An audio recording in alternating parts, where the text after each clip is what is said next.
Good morning, everyone. My name is Representative Mike Verb. I'm the co-chair of the Basic Education Commission, Funding Commission, and we are thrilled to be here today. We're going to call this meeting to order. I'm going to make some opening remarks and then hand it over to my co-chair, Senator Pat Brown, and then you'll hear from the rest of the members of the commission. It's a great privilege to be here. To the students that are here, we understand you have a half a day today, so we thank Mr. Reese for bringing you here today and being able to observe a critical moment in Pennsylvania for public education. You'll note that on this commission, there's House members, Senate members, and members of the administration. The House members have all voted that you should continue to go home a half day today. The Senate members want you to stay here all day. I do that to Rafferty all the time, sorry. On a more serious note, we have a full agenda today, and we have circled this state and will continue to have multiple hearings to learn just what our system is doing and not doing, and what we can do as a legislature to fix the funding formula that has been in existence for multiple years. A lot of the stories in the different places we go are the same or very unique to what we've heard before, but we feel it's important, Senator Brown and myself and this commission, to get around the state to know that we're going to listen to just about everybody that we possibly can. So before we introduce our first panelist, or our first panel to address us this morning, I'm going to introduce my co-chair, Senator Pat Brown. Thank you, Representative Verb, and I too wanted to thank the Lancaster Area School District and McCaskey East High School for accommodating us today. It's good to be in the home of the Red Tornado to see your beautiful facility here and to continue our work forward in a collective effort to develop a new formula for distributing basic education funding here in the Commonwealth. For those in attendance, for your information, the Commonwealth currently has in its basic education formula in excess of $5 billion that we distribute to local school districts, and that's just in the basic education formula, not including special education and other sources. But since we are talking about money at that level, it's imperative that we have a system in place that accommodates all the diverse interests of Pennsylvania, including the urban interests of Lancaster City, and the suburban and rural interests of Lancaster County, in making sure that all the needs of our students are properly met. It's not an easy charge because Pennsylvania is as my co-chair had mentioned, is a very, very diverse state, and to have one formula at the state level that accommodates all those interests is not an easy endeavor. It's why I believe for many years, in my 21 years in office, that we've had many challenges establishing a formula and keeping a formula in place because of the challenges and the changes and the diversity of the state. But that is our charge. As my co-chair said, we have been circling the state in order to do what is an imperative part of this endeavor, and that is to gather information from all stakeholders so that we have all information at our disposal that is necessary to accomplish our task. So I want to again thank all of you for attending, and now I will turn it over to our members to introduce themselves, provide any commentary, starting from my left. Chris Wakely, Executive Director of the House Education Committee. I'm the designee of Representative James Roebuck from the City of Philadelphia. Nicole Duffy, I'm the Director of the Bureau of Budget and Fiscal Management with the Department of Education. Carolyn Dumares, Acting Secretary for the Department of Education. State Representative Mike Strolla from Lancaster. I want to welcome you to my district and also thank teachers Hardwick, Reese, Segrist, and Lavery for bringing their students today and allowing them to participate in this. Rob Teplitz, 15th Senatorial District, Dauphin and Perry counties. Lloyd Smucker, State Senator, represent the 13th District, which includes School District of Lancaster as well. So along with Representative Sturla, I would like to welcome members of the Commission to Lancaster here today and thank the School District of Lancaster for hosting us. Charles Ogby, Secretary of the Budget. Thank you. Representative Donna Oberlander. I represent all of Clarion County, part of Forest County, and part of Armstrong. Mike Hillman. I'm here on behalf of Representative Mark Longetti, who represents a part of Mercer County. Okay, thank you. We're going to call our first panel up. It'll be Pedro Rivera, Matt Prezwara, and John Nodecker. We ask each one of you to please keep your testimony to 10 minutes. You'll see the lights come on here. I suggest when you see yellow, begin to wrap up your testimony. Try to keep us moving on a busy agenda. So we're going to have Mr. Rivera first. Of course, I walked up without my PowerPoint clicker, so if you can indulge me.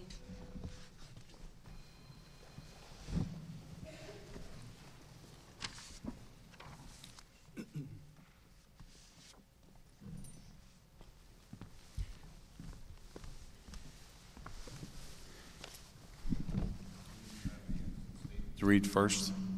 Yes. Okay. So I just wanted to share a quick welcome. Matt Prezwara and I are going to take a bit of a different spin on this to share. We know you've heard lots of testimony. We reviewed your testimony and the information shared.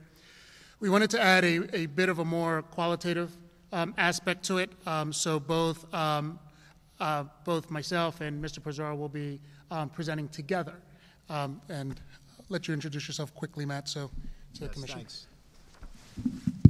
Matt Prezwara, the Chief of Finance and Operations for the School District of Lancaster.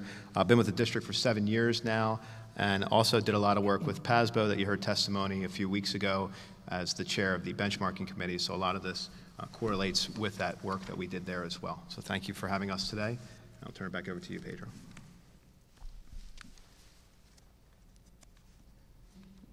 Okay, as discussed earlier, we have a brief statement to read before starting our presentation. So before beginning our testimony today, please be advised that the organization I represent, the School District of Lancaster, is currently a plaintiff in litigation against the Commonwealth of Pennsylvania. On November 10th, 2014, our organization, along with several other plaintiffs, filed a lawsuit in Commonwealth Court of Pennsylvania against the Pennsylvania Department of Education, the President pro tempore of the Pennsylvania Senate, the Speaker of the Pennsylvania House of Representatives, the Governor of the Commonwealth of Pennsylvania, the Pennsylvania State Board of Education, and the Acting Secretary of Education. The lawsuit alleges that the Commonwealth is not providing school districts with sufficient funds to maintain a thorough and efficient system of public education in violation of the Education Clause and the Equal Protection Clause of Pennsylvania Constitution. So although my organization is a plaintiff in this lawsuit against the Commonwealth, I appreciate being here today and given the opportunity to speak before the Commission. And I also want to be clear that today's presentation is in support of fair and equitable school funding. It has nothing to do, nor will you see or hear any information regarding the lawsuit. However, what we hope and what we're going to work to bring to the table is not only what you've heard regarding the aspects of school funding, but more importantly, the focus on children and their quality of life. So, quick intro. I want to just share with you, being guest here in the School District of Lancaster, who we are. First, we are a school district of over 11,000 students. We serve 11,003 students in-house and have over 11,005 students throughout the district. We're 59% Latino, 9% Asian Pacific Islander, 18% African American, and serve 14% Caucasian students. And as part of that, in terms of our budget's $185 million a year. 24% of our properties in the School District of Lancaster are assessed as exempt properties. That's over $21 million of tax revenue. And our poverty is over 87% of our students qualify for the free and reduced lunch. We've increased that percentage over 10 percentage points just in the last 8 years alone. So the district is on the rise of getting more impoverished over the last decade. In relation to students we serve, 87% of our students qualify for free and reduced lunch. We also serve an extremely diverse student population. 9%, over 1,000 students qualify as homeless. 18.5%, or over 2,000 of our students are special education students, students with IEPs, the majority of which move into our district already having an IEP, searching services. We serve 1,800 English language learners, or 16%. 1.5% of our total student population are migrant students, and 4.6% of our student population are refugee students new to our country. So when we take a moment to share our brief presentation today, I want to really highlight the fact that what we will focus on is the notion of equal versus equitable. And as we know, you've been hearing testimony regarding school funding, regarding resources, regarding how to allocate resources and what to take into account. And I thought this graphic was especially telling when you share, when we're going to really engage in this story around equity of school resources. And as you see, there are 3 young people trying to watch a baseball game, and each of them is given the equal size crate, and the larger student can see the game, whereas the smaller student is having trouble seeing the game. So some facts that we wanted to share and ask that you consider to ensure equity, to adjust for student factors when looking at a school funding formula, including poverty, using district data that's reported in PIMS, including multiple family household data. We know that in many households, especially in urban communities, we have multiple families living in one address. So taking that into account would be extremely important. Including ELL students, use district data reported in PIMS, weigh refugee students accordingly, weigh migrant students accordingly. Again, 2 pieces of information that we can find on our school district and state system of student reporting. Include homeless students, which also can be found in the state reporting system. And again, when reporting homeless students, account for doubled or tripled up families. So we have multiple families who again live in one address, and taking into account that they do constitute individual families in their own rights. Include delinquent students, include charter school students. Again, that information can be found on PIMS, and of course the incorporation of special education students. And we know this is the basic funding formula, but I didn't want that information to get lost through this dialogue. Now, I was purposeful in adding PIMS to practically every line on this slide, because we wanted to bring an account and really highlight the fact that this information, this data exists. We have a system that accounts for practically all of our students within not only the School District of Lancaster, but the Commonwealth of Pennsylvania. So we have the resources in which we can identify students, and we'd like to just make sure to point out that we should account for and use those resources accordingly.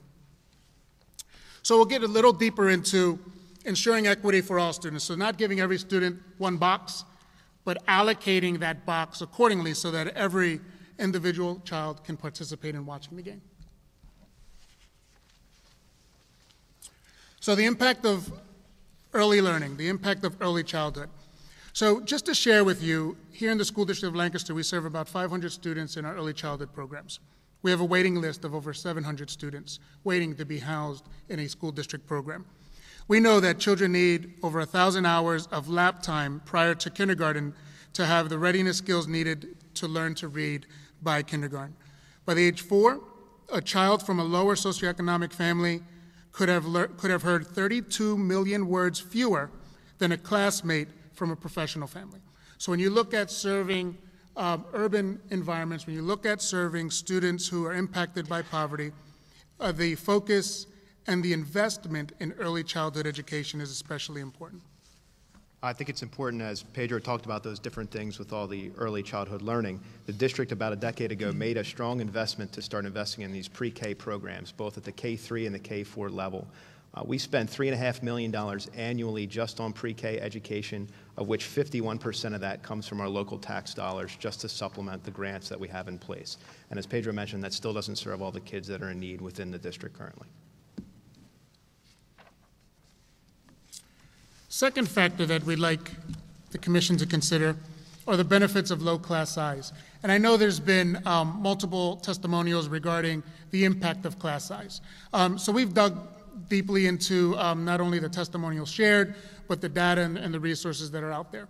And I can share that some of the research that shows high quality teachers can impact larger classes at a rate that's, that's greater than maybe an average to a lower quality teacher. The truth of the matter is why we believe we have to take into account the benefits of low class size is in order to support, to create, to assess, and to monitor highly effective teaching, we have to create an environment in which all teachers can be high quality. All teachers can be better prepared to serve all of our students. So when you look at what we shared here, there are just a number of studies, and I'm not going to dig deeply into each one, but you have the, you see the citations there. You can see the impact of lower class size for students progressively as they begin kindergarten, first, and second grade. And you can notice that there's a downward trend for those students who participated or were enrolled in smaller and larger class sizes as their education progressed. We see the benefits of lower class size in relation to assessments and students that experienced 1 or more years of smaller classes. We also see the benefits of smaller class size in relation to participation in ACT or SAT college-ready exams. And lastly, we see the benefits of low class size in relation to graduation. So we know that the lower the class size, we know the greater attention that students can, that teachers can provide for students, the increase in the number of graduates that are impacted by that teacher. And as we talked about all these benefits, and you see that on the slides, if you remember in 2010-11, the district had to make severe cuts, not only to other programs, but to class size as well. So seeing all those benefits, we're not able to fund and keep those benefits alive here in the School District of Lancaster. We try to maintain an average class size of 1 to 25 throughout all our primary and intermediate grades. However, we're not able to do that in the intermediate grades due to the funding cuts over the last few years. So once again, we've made additional investments just to keep the 1 to 25 on average. That's not saying every class has 25 kids in it, but on an average basis in our primary grades kindergarten through second grade, we still invest another $3 million outside of grant funds just to try to keep those class sizes at those levels.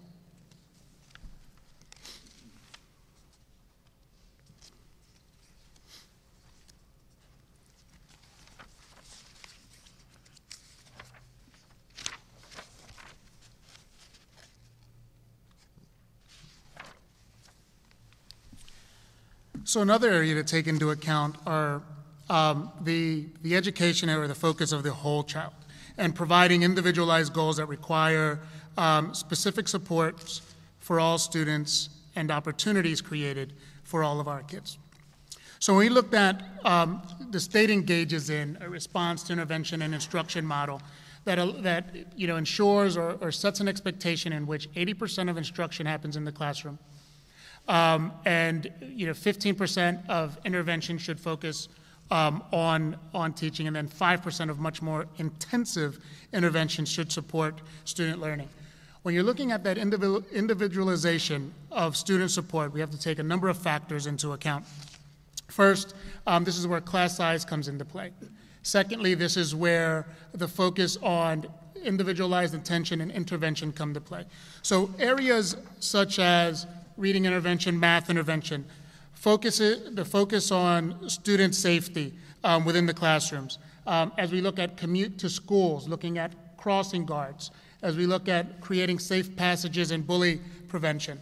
Those are all the types of programs that, especially larger districts and districts in urban settings, have to pay specific attention to ensure that we're not only focusing on instruction, but we're focusing on the social and emotional needs of students as well. So looking and being able to partner with our agencies, being able to partner with communities to bring those resources in are especially an important factor that should be taken into account when funding districts like ours. And when you look at all those important initiatives and investments the school district's made, when you look at things like school resource officers, the district, once again, although those programs were started with grant funds 6 to 7 years ago, those grant funds have expired. So in order to sustain that, once again, we use local or state tax dollars to fund those programs. School resource officers for the School District of Lancaster is in excess of $500,000 to almost $600,000 a year that we've been committed to increase those investments there, as well as crossing guards where we don't get reimbursement for those expenses. We spend in excess of $125,000 a year, of which the city here locally shares in that cost. Again, this is the focus on just safe passage, ensuring that every kid makes it to school safe, major roadways, weather-related absences, community crime, bullying, so creating safety education, peer intervention, establishing crossing guards, and supporting school resource officers. So just as in terms of cost per student, so all those additional things, we tallied up that equals on our per student basis, we spend on average about $15,900 per year for all our programs per student. Just for those extra services alone, it's about an additional $350 per student added on. It's in that $15,000 figure that I quoted, but it's an additional $300 per student just to provide those additional resources. Once again, that's non-grant funded, those dollars per student. We also wanted to highlight the need to support the language acquisition process, supporting students who are English language learners. And just quickly to run through this slide, children typically take 5 to 10 years or longer to become proficient in a language that is not their first language. Basic interpersonal communication skills take at least 1 to 3 years to acquire. It's what we call playground language, the language that they learn when interacting with their peers. And when looking at cognitive academic language proficiency, that requires anywhere between 5 to 10 years of intensive instruction to support. When you look at urban environments where they're being surrounded and really cast in a much more homogeneous environment, some of those supports have to be more intensive. Now, when you take into account communities like in rural communities, those are students that don't have access to even those additional services when they go home. So it's especially important that schools provide that support accordingly. And of course, refugee and migrant students. Here in the School District of Lancaster, we serve 516 refugee students, 28% of our ELL population. We serve 169 migrant students, 9% of our ELL population. We have 38 languages spoken here. 47% of our refugee students are at the secondary level and entering or emerging level, the emerging level of English language development. So 47% of our refugee students come to school in middle or high school and have never spoken English. Many of them have never had formal schooling.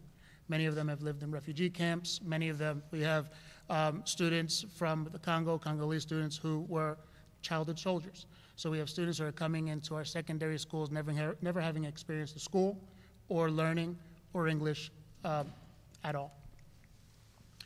As we speak about English language learner students, district, once again, $8 million of non-grant funds that we invest each year. So we employ over 75 teachers just to take care of the ELL services with the district. And we do want to thank, through our advocacy over the last couple of years, we did receive more funds through the state, through Representative Sterla and Senator Smucker, so thank you for that. Although it doesn't meet 100% of the tab for those services, it has been beneficial, but just know that it is important that we do invest in those services, and there's a pretty big price tag in order to take care of those services for students, as Pedro just talked about, that are showing up in the country maybe a week or 2 weeks prior to getting here in the School District of Lancaster.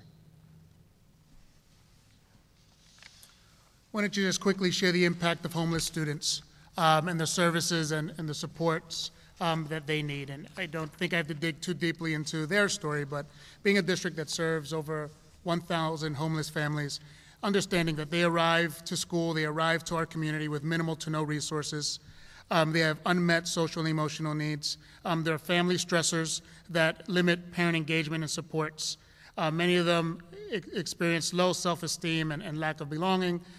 They are really typically who we would identify as at-risk children, many of whom come to us well under the age of 6 as well. Once again, in terms of our investments, just for the homeless students, there's basically 2 components just from the administrative side before the kids even get into the school. We spend almost $500,000 just in sort of the administrative function to actually get kids into school, get them the resources, get them the connections so they can get ready to be in a classroom, get their uniforms, get their supplies, students and families that have nothing. I mean, we make those investments out of the gate before they even step in the classroom. The second part of that is the large amount of investment we make just on parental involvement, where we're bringing homeless families in, we're bringing refugee families in, all those English language learning families into district, once again, just to get them ready to even try to learn before they step in the classroom and have that family support. Once again, the combination of the homeless support, student support services, and the parental involvement is about $1 million a year. Once again, non-grant funded dollars that we invest from our local dollars to make that happen, to get kids ready to learn. This is just a slide that pulls it all together. Children in poverty deal with 35% more daily hassles than their non-impoverished peers. So they're 3 times more likely to live in a crowded home. They're evicted 5 times as much. They move 2 times as often. They're 50% more likely to experience neglect, 80% more likely to experience sexual abuse, more likely to have parent incarceration, 9 times more for African American students and 3 times more for Latino students. So it's really like living perpetually on a missed night of sleep. So overall, before Pedro gets in the last couple slides, just as overall in terms of investing in extra programs for students, as we talked about poverty, we talked about English language learners, we talked about homeless students and the like. The district spends over $20 million for all those services like tutoring, mentoring, all those different programs. That's over 11% of our budget. Once again, non-grant funded dollars, because we do receive large amounts of subsidies through Title I and other federal grants. That's equivalent, those extra dollars, that $20 million per year, that's equivalent to an extra $1,700 per student that we spend, more than above the average of normal school districts in the state of Pennsylvania. But one important point, that does not even include the costs that are needed to invest in students of poverty for technology needs, which we're seeing a large demand for, to be able to compete with our neighboring public and private schools. In order for our students to get those technology in their hands, we're going to have to make additional investments, whether it's supplemented with grants, but in our local or state dollars, to be able to even have these students here in our community compete with those neighboring districts throughout the state, because that's important. So just quickly, we're going to touch base, although it may not be extremely relevant, but I think it's important to tie it all together on focus on our students with IEPs. And just when you go to our slide, again, on funding of special ed, under the current system, and we know that it's absolutely being worked on, but it's just taking into account that districts like ours, who serve a larger percentage of students with IEPs, have to, again, dip into or utilize their operating funds to offset the cost of those services. And their varying cost to services. Supporting charter school students. So this has been an interesting conversation that we've gone back and forth as to if public school students or area students are going to public charter schools, why fund home school districts accordingly? These are just some facts to take into consideration. Home districts reviewed proposed charter school applications, which is extensive. Any district that does it right, that engages heavily in the charter school application and works with those institutions, spends an incredible amount of time, an inordinate amount of time, reviewing those applications for alignment, for curriculum, for support of students. There's an ongoing review of programs. In order to fully support charter schools, we find ourselves yearly reviewing the programs found in our charter schools to ensure that they continue to be high functioning and in support of all children. Monitoring progress, monthly, yearly, just in terms of participation, and then of course the review and the renewal of approved applications.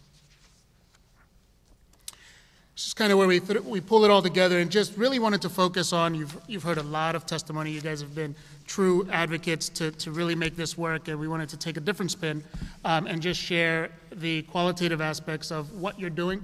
And as you see, we have some great teachers who brought kids here today, and just a good reminder that the work you're doing is deeper than just dollars and cents.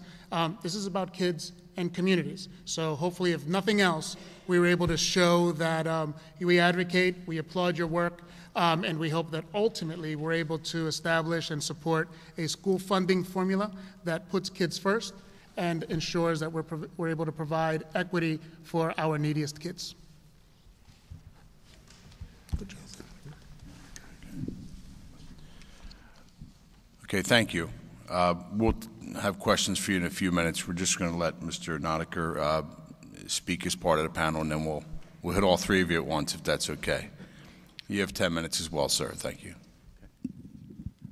Good morning. A little commercial. I can't forget I'm a teacher. So I want to say how great it is to see the students here and just say something to you. These folks have come from all over the state to be here because the topic is about providing education for you guys. And I want you to understand that you're the most important people in this room today. I'm sure we all agree on that. So it's great to see you here, and I hope you learned something today. I have sent a copy of my transcript to Senator Smucker's office that will be distributed. First, I'd like to thank the committee for facilitating a communication process that is allowing for a diversity of opinions and input, particularly from those directly commissioned to execute the goals of the Department of Education at the district level. In reviewing testimony from previous commission hearings, it's increasingly clear that funding at both the state and district level is becoming ever more complex. I wish the commission my sincerest best wishes in trying to find an equitable and sense-making formula. And while I recognize the primary goal of the commission is to find a formula that will be fair, consistent, and provide the greatest impact on all students of the Commonwealth, I do fear, to some degree, that my testimony may complicate matters. Rather than testifying directly to the basic education funding formula, I will first describe the challenges and barriers we as educators are facing as we look to help each student to maximize their potential, not just academically, but socially, emotionally, and physically. Secondly, I'll present some basic findings related to the systematic organizational conditions necessary to effectively overcome these barriers. And finally, I will attempt to describe what we at Manheim Township are attempting to do as a district to implement these necessary organizational and systemic changes. However, even with these locally driven initiatives, there remain substantial funding inequities, not necessarily related to the wealth of districts. In the end, I would like to encourage the committee to look at providing funding not as a mechanism to help school districts to simply pay their bills, but rather as a strategic investment in designed to increase the odds of helping each child to succeed. Let me also say that it is my belief that I clearly understand the burden that school funding places on the landholders of Pennsylvania, and it is truly sobering. I do not envy the work before this committee. For many individuals, the school tax bill is among the largest they pay each calendar year. While I believe there is no greater investment in our future citizens, we must always remain mindful of the sacrifices made by our taxpayers, both at the local and state level. Ultimately, when successful, school systems help to develop students who are college and career ready, socially responsible, and able to arrive and thrive in an ever-complex global world. All members of our society will gain benefit from this success, not just our students. However, for the average taxpayer who may not directly and immediately witness these benefits, it's understandable why there is so much angst about school district funding. School systems must take ownership of improvement and not simply rely on the belief that indiscriminate increases in funding will address the needs of our students. I know this sounds sacrilegious. It is paramount that we as school systems best use the funds we are entrusted with to invest in programs and interventions most likely to have a positive impact on students. We must hold ourselves accountable for results without depending on outside forces to remind us that our basic mission is to ensure all students are making adequate progress. We have a responsibility as school systems to look for innovative methods to both function efficiently and effectively as organizations and to implement evidence-based interventions that will increase the likelihood that all students will grow. Where funding becomes problematic, even for school districts such as Manheim Township, is that despite a solid local tax base, there exist extraordinary instructional challenges and barriers related to the increasing number and intensity of unorthodox learners within the historically underperforming subgroups, including IEP students, ELL, and economically disadvantaged students. It is my belief, based on experience and research, that a basic funding formula would be significantly more viable if all students possessed average learning styles and capacities, exhibited consistent motivation, had access to good instructional programs and teachers, attended safe and supportive schools, had their nutritional and other basic needs met, and experienced enrichment in their lives outside of school. In the significant majority of cases where those conditions have and do exist, students have done quite well. This combination has worked for decades and has truly been very successful as evidenced by the significant number of public school graduates who are currently thriving professionally, socially, and economically. While there's much discussion about the failure of the public school system, it is my belief that our teachers and administrators have been extraordinarily successful when working with students who they were trained to work with. A quick insight supporting this concept can be found by simply taking the historical PSSA data and removing all groups other than those who would be described as typical. While I have not been able to complete the statistical examination personally, I believe the percent of students who are proficient and advanced in this typical group would be impressive across the majority of all districts in the Commonwealth. It is my observation that the true breakdown occurs when these same teachers and administrators who have been trained to work with orthodox learners are then asked to resolve the needs of students with increasingly more complex or unorthodox and debilitating challenges. In order to successfully impact the unorthodox learner, there is a need for our educators to employ evidence-based instructional practices and programs to address both the instructional and organizational failures of our systems. There is a well-documented research-to-practice gap in the field of education. The field has lagged in moving toward closing this gap, despite being identified as a critical component of improvement as far back as the original Elementary and Secondary Education Act, and was re-emphasized with each incarnation of ESEA, IDA, and NCLB. Unlike other fields, there is not a common understanding of the critical need to use the results of rigorous research to help develop impactful interventions for the unorthodox or treatment-resistant student. While there's an increasing wider circle of national and international researchers who are focusing on the use of evidence-based practices, it has not largely migrated to the district level. Without evidence-based practices and continued adherence to traditional instructional methodology, I fear we will continue to see failure to impact these challenging students. The medical field, among other professions, has experienced a similar dilemma. Recognizing the need to get evidence-based practices to doctors who might not have access otherwise, the Cochrane database was developed to facilitate physician access to the latest interventions that are evidence-based. Attempts at creating a warehouse of evidence-based practice has been ongoing. However, the What Works clearinghouse at the federal level has not gained momentum. I do applaud PDE for seeking sources of promising practice from school districts around the state. In addition, PD has been a leader in recognizing the need to scale up and provide support for several impactful evidence-based practices, including RTII and district-wide positive behavior supports.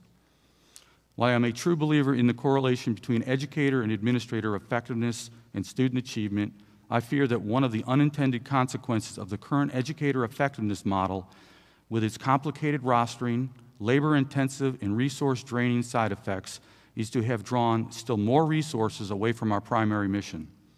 At Manheim Township, we have had to redeploy several support staff members, a technology support team member, and a significant portion of each administrative leader's time to simply comply with the requirements and implementation of the model.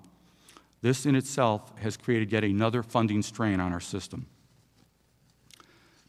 Again, relating to the medical field, it is not in any way out of the ordinary for the general practitioner who is quite adept at treating a patient with routine health challenges to immediately call and refer to a specialist when they run into an extraordinary health concern.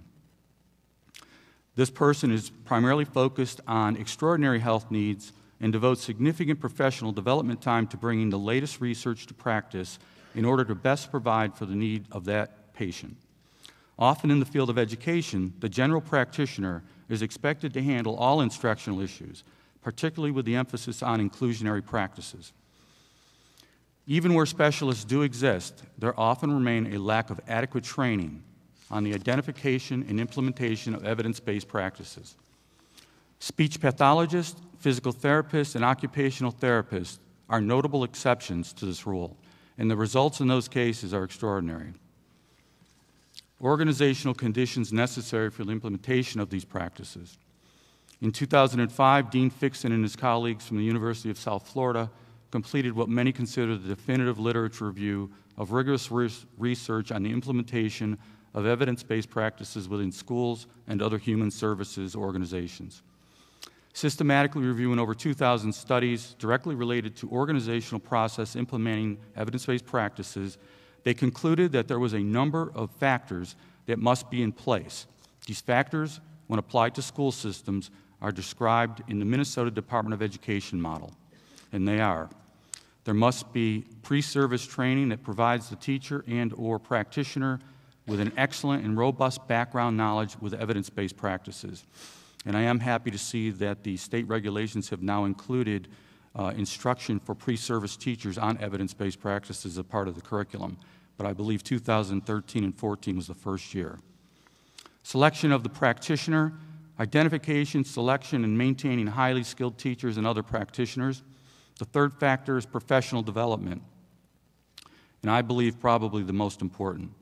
Ongoing and embedded training, coaching, and consultation related directly to the specific learning challenges that the teacher faces with their own students.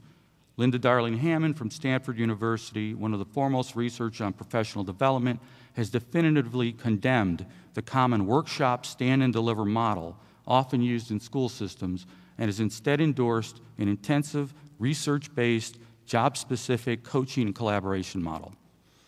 4, supervision. Evaluation of staff with significant emphasis on the adherence to evidence-based practices implemented with fidelity. Feedback should be primarily used to help develop the skills of the practitioner in implementing those practices. Database decision support. Practitioner-friendly delivery of useful data, not just macro-level trends such as year-end and standardized assessments, but ongoing micro-level data that is both informative as to the student mastery of a targeted skill, but also in diagnosing their learning style, preferences, gaps, and splinter skills. This allows that teacher to differentiate within a classroom and have a thorough understanding of what might be a best intervention for that student.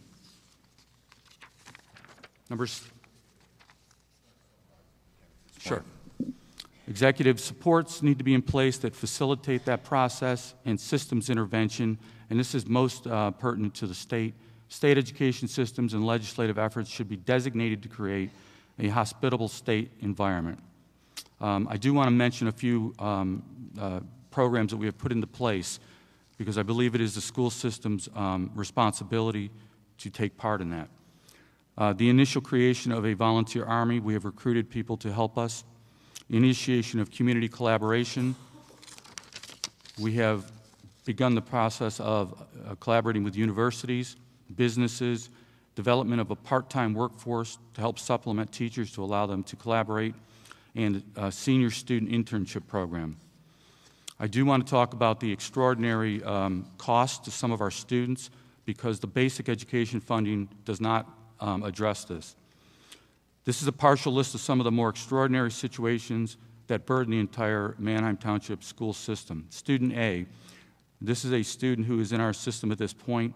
The net annual cost for the district is $264,715.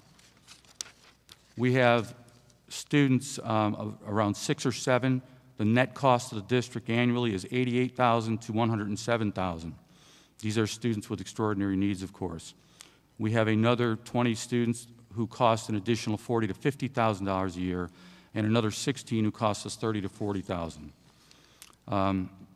In addition, increasing number of students who are now considered economically disadvantaged are in the district with 27% on free and reduced lunch, increasing numbers of students who are ELL, students requiring 504 plans, emotional, social, and psychological at-risk students, and security and safety cost. Obviously, the consequences of not reaching all of these students have a devastating impact not just on them, but society. I want to point out a single measure that may help us to understand how acute this issue is. In using just the 2012 data alone in the aggregate, in reading, typical students assessed in grades 3 through 11 had a combined advanced and proficiency rating of 72%. Economically disadvantaged students scored a combined advanced and proficiency rate of 55%, Hispanic students 50%, and IEP students 35%, ELL at 17%.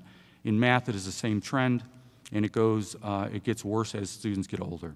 Recommendations include consideration for collaborative partnerships between state-supported universities and colleges to facilitate professional development, coaching, and the implementation of evidence-based practices, continued efforts by local districts to find best investment for existing funds, continued efforts by local districts to develop community partnerships, consideration for supplementing extraordinary costs such as just described,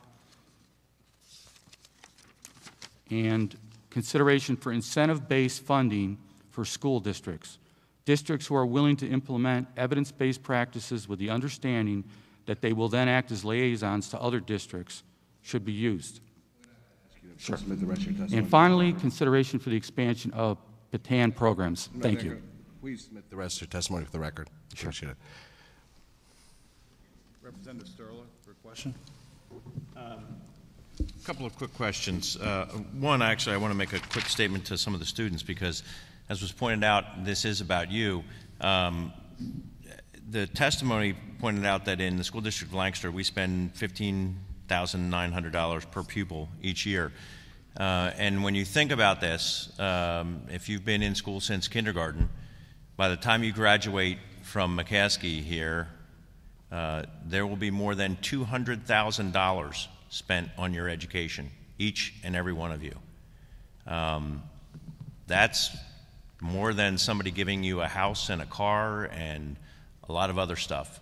And so you should value that education as being worth more than a house or a car and treat it appropriately. With that, a couple questions. Superintendent Rivera, you talked a little bit about poverty. Can you talk about the effects of the concentration of poverty and how that permeates not just during the school day but also after the child leaves school and goes back into the community? Some of what we shared in our statistics and understanding when dealing with issues of poverty, they're just much deeper than just instruction or academic issues. When we look at vocabulary acquisition, reading acquisition, when we look at focus on math or just social and emotional health of a child, that extends far beyond the school day. So we can create an environment in which we're modeling behavior and we're providing students with instruction to improve academically and emotionally, but we understand that we're also counteracting, influencers that exist beyond the school and the school day. We have an interesting simulation. We have a poverty walk simulation where we walk from the home of a child to their middle school each and every day, and we express everything a child encounters just in that walk to school. And it would blow your mind. And when you think of a school district, and a school district like ours, we account for all of those community factors. We account for all of those socioeconomic factors. We account for all of those family factors. I can get into the many aspects, but we did a book study on teaching with poverty in mind, which really gets into the effects of stress and poverty on the brain. And our job as educators is to create an environment in which we're counteracting all those stressors. So, I can create a list, but you red light me in a hot second. But there are many factors that we have to account for. For our kids, and we want to create environments not only academically, but socially and emotionally that creates the best environment for our kids to learn. Okay. I know from experience, when my kids were in the school district of Lancaster, I know like parent-teacher conferences, there was at one point in time really poor attendance, and then they started serving a spaghetti dinner on the night they did parent-teacher conferences, and the attendance by parents increased dramatically because they could bring the rest of their family. There was somebody to take care of the kids while they attended their other kids' parent-teacher conferences. But the cost of getting parents to attend a parent-teacher conference simply because they're in poverty. The parents didn't stop at TGI Fridays on the way to the parent-teacher conference and pick up dinner that night. They were trying to figure out how to get dinner that night. And so just those cost factors involved with concentrations of poverty is extreme and something that the school district ends up bearing in most cases if they want to actually get any results. Absolutely. We host what we call our Parent Academy. So twice a year we have 5-week sessions, one night a week, where parents come in and they engage in just parent learning, everything from computer literacy to how to read an IEP to English acquisition. And in those academies, we're fortunate, for a district like ours, where we may host over 100 parents, excuse me. And we provide childcare for ages 3 to 12. We provide family-style dinner where all the family sits together, eats, and then the children go to childcare. We provide translation for any one of our 38 languages that we can find the translator for. And then we provide just the substance of, the service itself. And that's at the district level. Once we start to dig deeper into the school level, the schools do very similar things, and they use their own budgets. They use their Title I budget. They use community funds to provide those same types of services. Okay. You talked a little bit about vocabulary in kids, particularly early on, and I know we're going to hear from Joan Benso later. Can you talk to us about the need for early childhood intervention and also the need for quality pre-K programs so that when kids get to even K3 and K4, but particularly K5, that they aren't so deficient that you're spending the rest of their 12 years catching them up? So I know you've heard lots of testimony in relation to the need for early childhood. I'll just kind of share qualitatively just two really important facts. I think we tend to forget the impact of us holding our children in our lap and reading a book to them every night. I think we tend to forget the impact of just adult interaction, with a child. The simple fact of, a parent sitting with a child at a counter while they prepare family dinner, and you teach a child to crack an egg, and they say, "What's that?" "That's an egg." "What are you doing?" "I'm cracking an egg. I'm scrambling an egg." There's vocabulary, creation. There's education involved in all of those processes. When you're in an environment, when you're in a home in which English isn't the first language, there is no access to that vocabulary. When you're in a home where books aren't present, or the use of books aren't present, the child has not been accessible or provided cognitive development in those areas. When you're in a home where parents have to work 2-3 jobs to make ends meet, and you're at a lower end babysitting service in which your child is sitting in front of a television for most of the day, you don't have access to that social development or the academic development. So what we've done, and the district does not own this itself, we've partnered with high quality agencies to provide quality daycare programs from 1 year old to beyond. But we also paid specific attention to our K3 and K4 programs to ensure our children are kindergarten ready by the time they enter our full program. And I will share, and our team has done an out-of-this-world job when we use the national assessment, because we were using federal funds for it. 77% of our 3-year-olds were scoring proficient on the 4-year-old assessment. 88% of our 4-year-olds were scoring proficient on the federal assessment.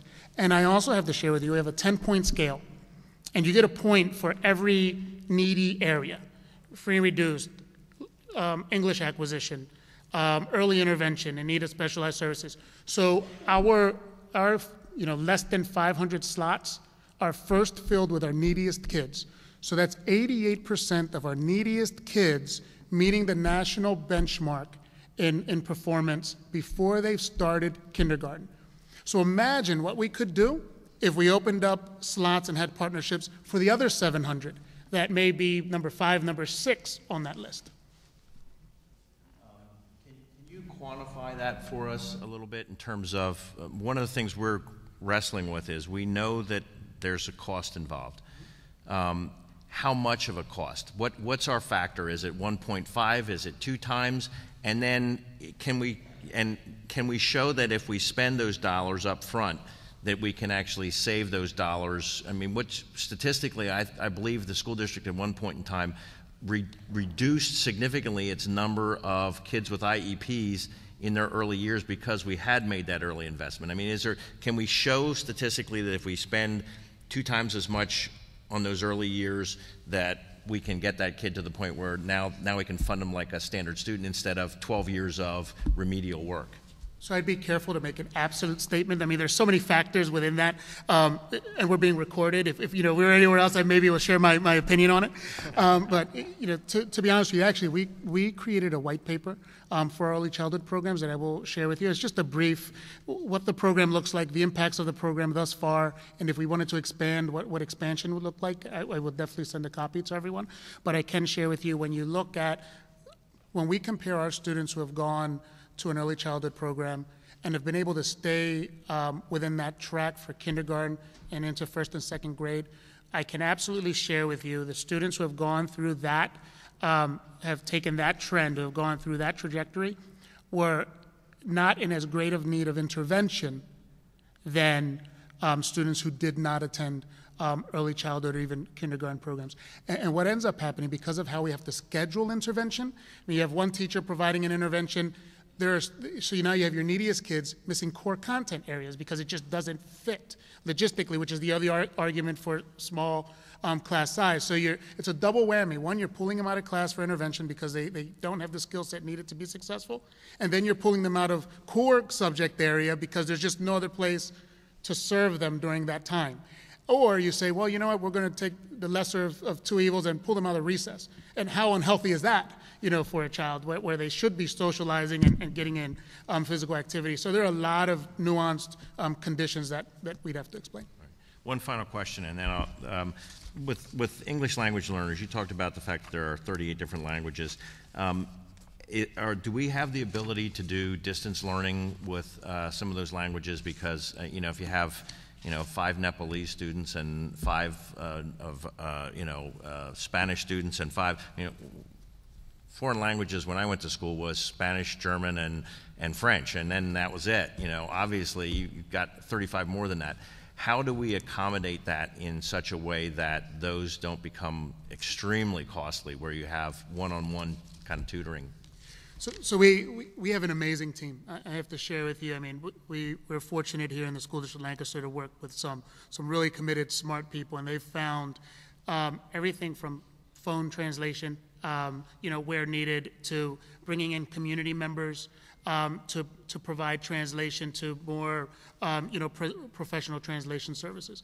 I also have to share as a community, and I'm sure everyone else noticed this when driving in onto our campus. Lancaster is unlike many other cities and urban communities. I mean, we are very fortunate to be part of a very involved community and a city. And, when we put out a call for action, anywhere from the Rotary to the local businesses just kind of come together and galvanize around students. And it's been a number of years in the making. So much of what we're able to share with you in terms of successes or what you've seen coming in and what you'll witness throughout the day is because we happen to be part of a real committed community. And I have to kind of echo what Matt shared, even with our local elected officials and Representative Sterla and Senator Smucker. I mean, you're present all the time. So as we look for those additional resources, we're fortunate. We probably spend less for those resources than communities that don't have access at all. And then we have a team that is really outside of the box thinking and comes up with some really cool ideas to serve kids. Senator Smucker. Thank you, and I'd like to thank the testifiers for being here today. We are very fortunate in Lancaster to have the kind of leadership for school districts that you both, the 3 of you, represent. Very different districts, Manheim Township and School District Lancaster, and just just a little picture of the challenge that we have on this commission and in the legislature in finding a way to fund schools equitably. We have two districts here who neighbor one another.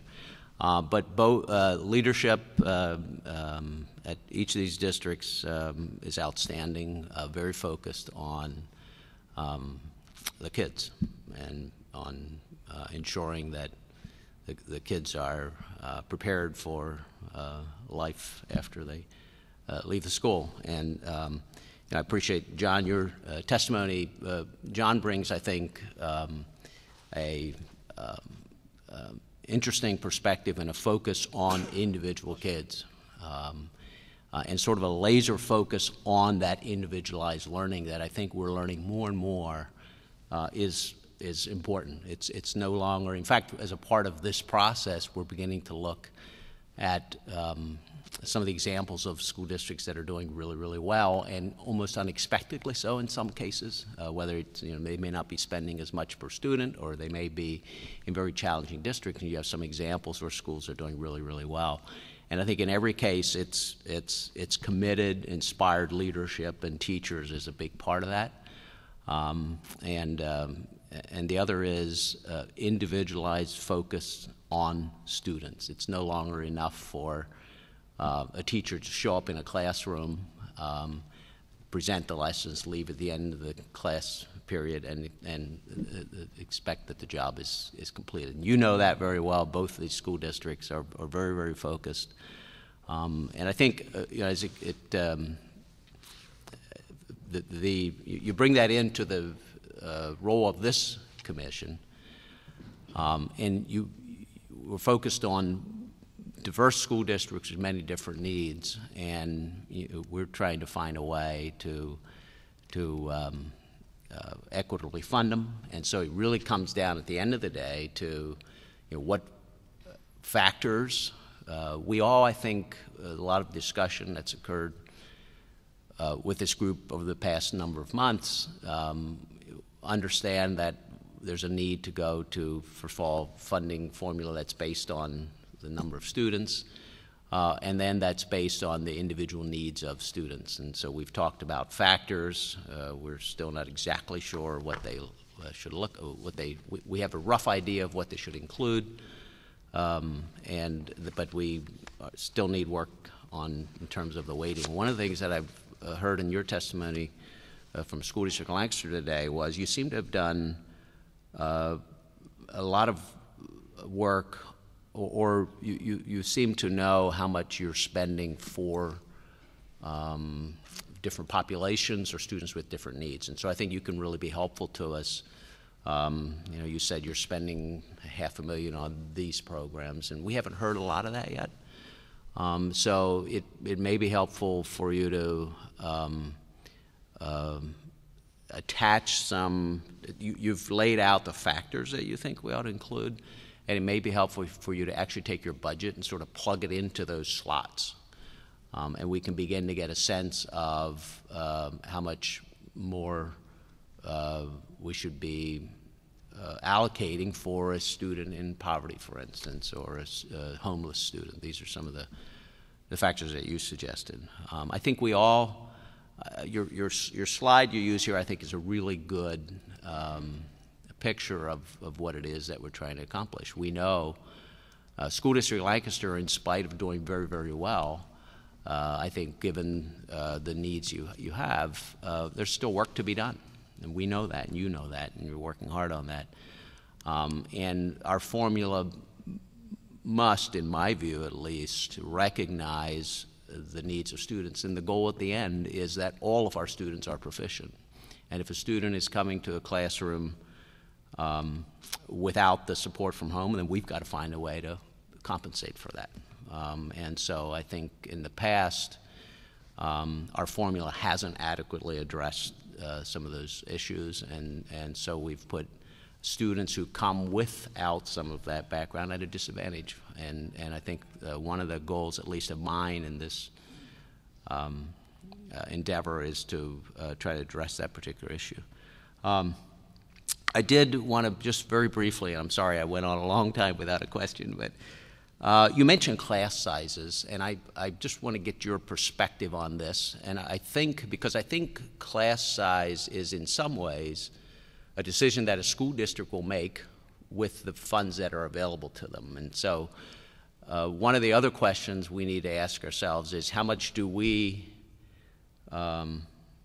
do we just provide the funding to school districts in the best formula we know possible and then allow school districts to make the decisions and hold school districts accountable, which I think the class size is sort of a downstream figure that would come. I mean, your class size in some ways is dictated by the level of dollars that you're receiving. So are you suggesting at all that we do anything with class size, or do you think that is a result of a funding formula that we may come up with? So I can share, and I'm sure John has an opinion on this as well, and class size, and especially this decision. Actually, probably all of your decisions. A group of us were joking earlier. So your life, especially now, but I think throughout the year, it's kind of like us on a snow day. No matter what you choose, you're wrong. So half the folks will love your decision, the other half of the folks will hate the decision. So we live that often. So I have an opinion, and this is the School District of Lancaster opinion in relation to class size, and I do want to just bring it to more practical terms because I thought about this long and hard. There are studies out there that show you absolutely can have larger class sizes and be successful. I mean, it's proven. You see it, and we see teachers that do it all the time. And then the flip side, we see small class sizes, and they don't do as well. And there's a quality of teaching, or just even the needs of the kids that you have to take into account in both of those scenarios. And why I ultimately decided to advocate on behalf of lower class size is a bit more practical in nature. So I looked at a classroom, typical classroom, and I'm just going to use a round number of 20. And if I had to provide literacy instruction or math instruction for a class of 20, what we typically would do is you'd provide whole group instruction, and then you'd break them up to provide more individualized instruction based on their levels. So let's just say you take 4 groups of 5 students to provide instruction to, which is a pretty full day for a teacher. I mean, I think even 20 can sometimes be a large number. But there's a greater likelihood that a teacher can meet individually with 4 groups of 5 students to provide direct instruction or individualized instruction to the students around literacy while students work independently, and you can provide good instruction, than expecting a teacher, let's just bring that number up to 25. And now you have 5 groups of 5. And then you want to bring that number up to 30. And now you have 6 groups of 5. So what group of students is not going to be met with during that instructional block?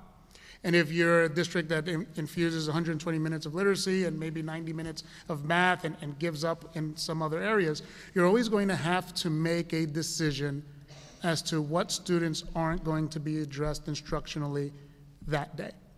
And I can share with you as an educator and as the dad of a 10-year-old 5th grader in our district, I don't want my student to be the student that's not going to receive instruction on that day. So when you think about the argument for class size, why I personally chose to make it one of the items here, I think it's a practical nature, and it's a quality of teaching aspect, and it's really a focus on kids issue. Now, in relation to what the legislature does, I think when looking at the overall formula, decreased class size or the number of teachers needed in the district is definitely something that should be taken into account. I probably would not advocate on behalf of digging specifically into what the size of each classroom is, because for us, we have a very heterogeneous environment in which we need English language learning instruction, students with IEP instruction. We have varying levels of cognitive development to take into account. But in a district like John's, he may have a different model to reduce class size. It doesn't necessarily have to be just 20 kids in a class the full day. It could be chunks of time. So I think there has to be the flexibility to serve the different types or characteristics of a district. But I do think when taking the formula into account, what the expectation of, when you create a formula or when you create a vision as to what a classroom should look like, I think that's where the power is. And then you kind of fund out accordingly. So I'd say definitely, in my opinion, selfishly, knowing that you don't want classrooms, I mean, even in great high achieving school districts, kids will suffer if you have 40 kids in the class. And so, you don't want to necessarily go to that end and just look at the funding formula accordingly. I'll move off. If I may ask one more question, Mr. Chairman.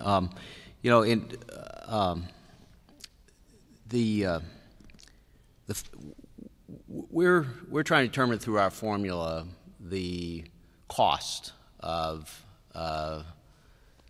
correlated with a child in certain conditions, poverty, trauma, some of these.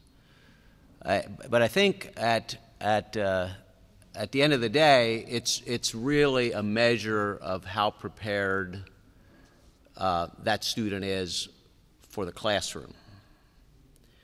So one of the thoughts that I have is there a way you could even focus more on the specific needs by basing the formula on where the student is when they come to the school? So, for instance, and that would require, of course, you to know that, and that's my question, is how much do you know on the first day that a student comes to your school, whether they're coming into kindergarten or whether they're coming at another grade level from somewhere else? Do you assess the level of that student at that time? And would there be a way, if someone's 2 year or a year and a half behind where they should be, we know that there's going to be remediation required, and we know there's a cost associated with that. Could that in some way be a factor, or what challenges would we have in trying to accomplish that? So I can share.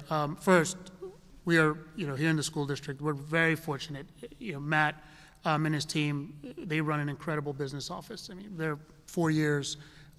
They're award-winning for financial transparency. I mean, their budget reports each week each month to our school board is incredible. And he can share with you specifically where we spend almost every line item in our budget. And we created 4 years ago, maybe almost 5 years ago, a student-weighted funding formula. So we kind of do that in the district. So we allocate funds and staff to schools by student needs. And we do that March, April of every year. I can tell you it takes a full year to adjust around those factors. So principals come back and they advocate on behalf of greater resources, and then we visit the school and make that determination on a classroom by classroom basis, sometimes a school by school basis, or even sometimes a grade level by grade level. So I can share with you in terms of a district that only serves 11,500 students. It is a huge task amongst itself because we recalibrate sometimes weekly. So to try to do that at the state level would be a huge, it would be a bear. I mean, I don't know how you do it. Thank you, John. I don't know if you have any comments on that question. Yeah, I think that the county in general and the state is looking at universal screenings for readiness for kindergarten. And I think it will begin the process of better identifying the needs of those students and what we can do to help them. I think that needs to be an ongoing cyclic approach, though, for every grade and every student so that we constantly are monitoring where they are, their readiness, and then we can put into place the proper interventions. Thank you. Representative Oberlander. Thank you, Chairman. Thank you, gentlemen, for your testimony. I want to hone in on slide number 3, where you talk about your diverse population. Superintendent Rivera, you have on there refugee migrant workers and English language learners, and we've heard over the past 9 hearings a lot about ELL. My first question is there any overlap in those 3 numbers? Yeah, so no, that percentage is strictly against student enrollment. A few slides later, I share specifically what percentage of the refugee students are ELL students, or what percentage of our ELL students are refugee students, the other way around. I think slide number, towards the end. Keep going, maybe page 14. Keep going, one with the wave. Page 6, around 16, let's go 17, yep. Page 17. So 17, yep, so of our 516 refugee students make up 28% of our ELL population, and our 169 migrant students make up 9% of our ELL population. So okay, overall, so there is some overlap from the 1,842. Yes, I'm sorry, so that's there is 16 some. Yes. Okay. Yes. And this is the first time that I've heard refugees in this discussion. You mentioned Congo. Where else are they coming from? Is there a federal designation, and are we getting any federal funds? So you can speak on the funds, we can share it. The funding that we actually get is a federal pass-through from the Department of Education. We receive about $150,000 per year just to support refugee students. That's doubled since we started that program in 2007, 2008. So that, in terms of funding, that's all the federal funds we get, which really for us, and you can see all the numbers here, that really pays for about 2 paraeducators and a support through translation services. It's very little what it does provide for us. Mm-hmm. So we have our Congolese refugees, we have a large Nepalese population. We have students from Pakistan. So we have students who are refugee students who've migrated here from all over the country. But our largest population now are our Nepalese students. Thank you. Thank you for the information. All right, thank you, gentlemen. Our next testifier will be Joan Benso, President and CEO of PA Partnerships for Children.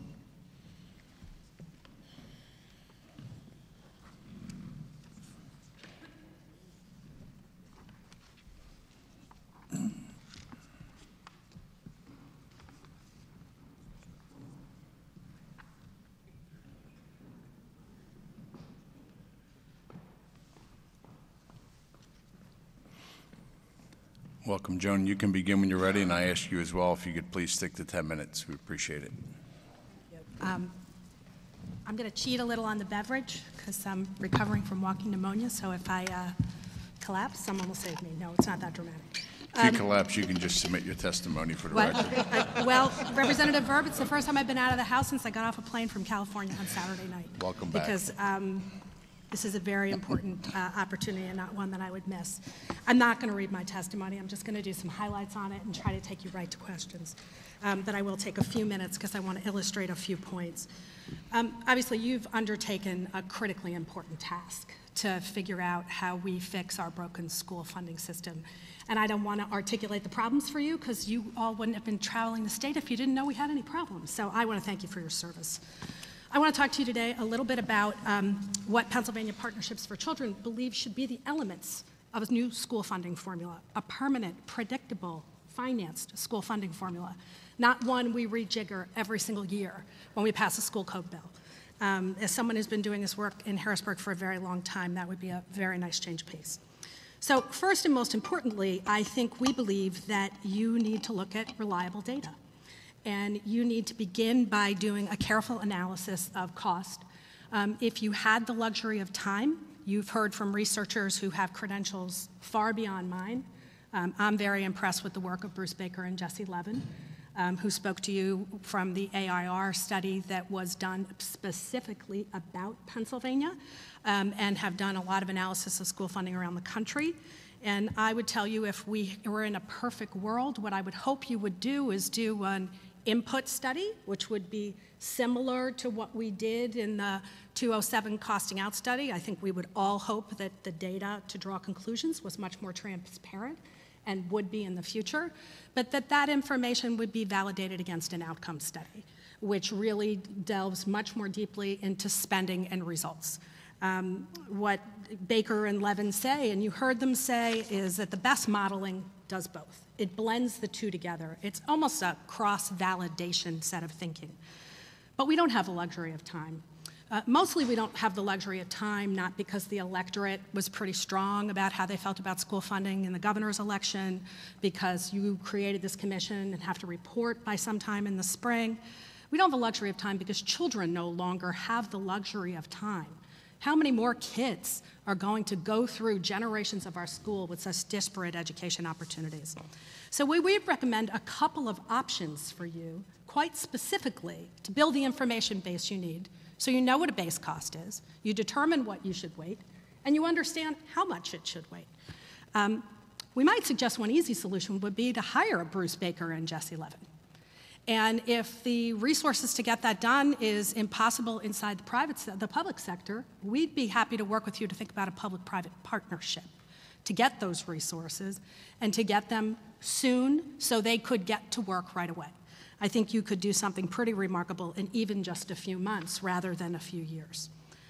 Another option would be to simply look at the instructional costs that the Department of Education collects for 500 Pennsylvania school districts, and actually begin to consider that in some ways as a base. Now, there's a lot of flaws with that. A lot of people will talk to you about the successful schools model, which looks at spending versus outcomes. It's another good set of thinking, but mostly for more the middle of the pack.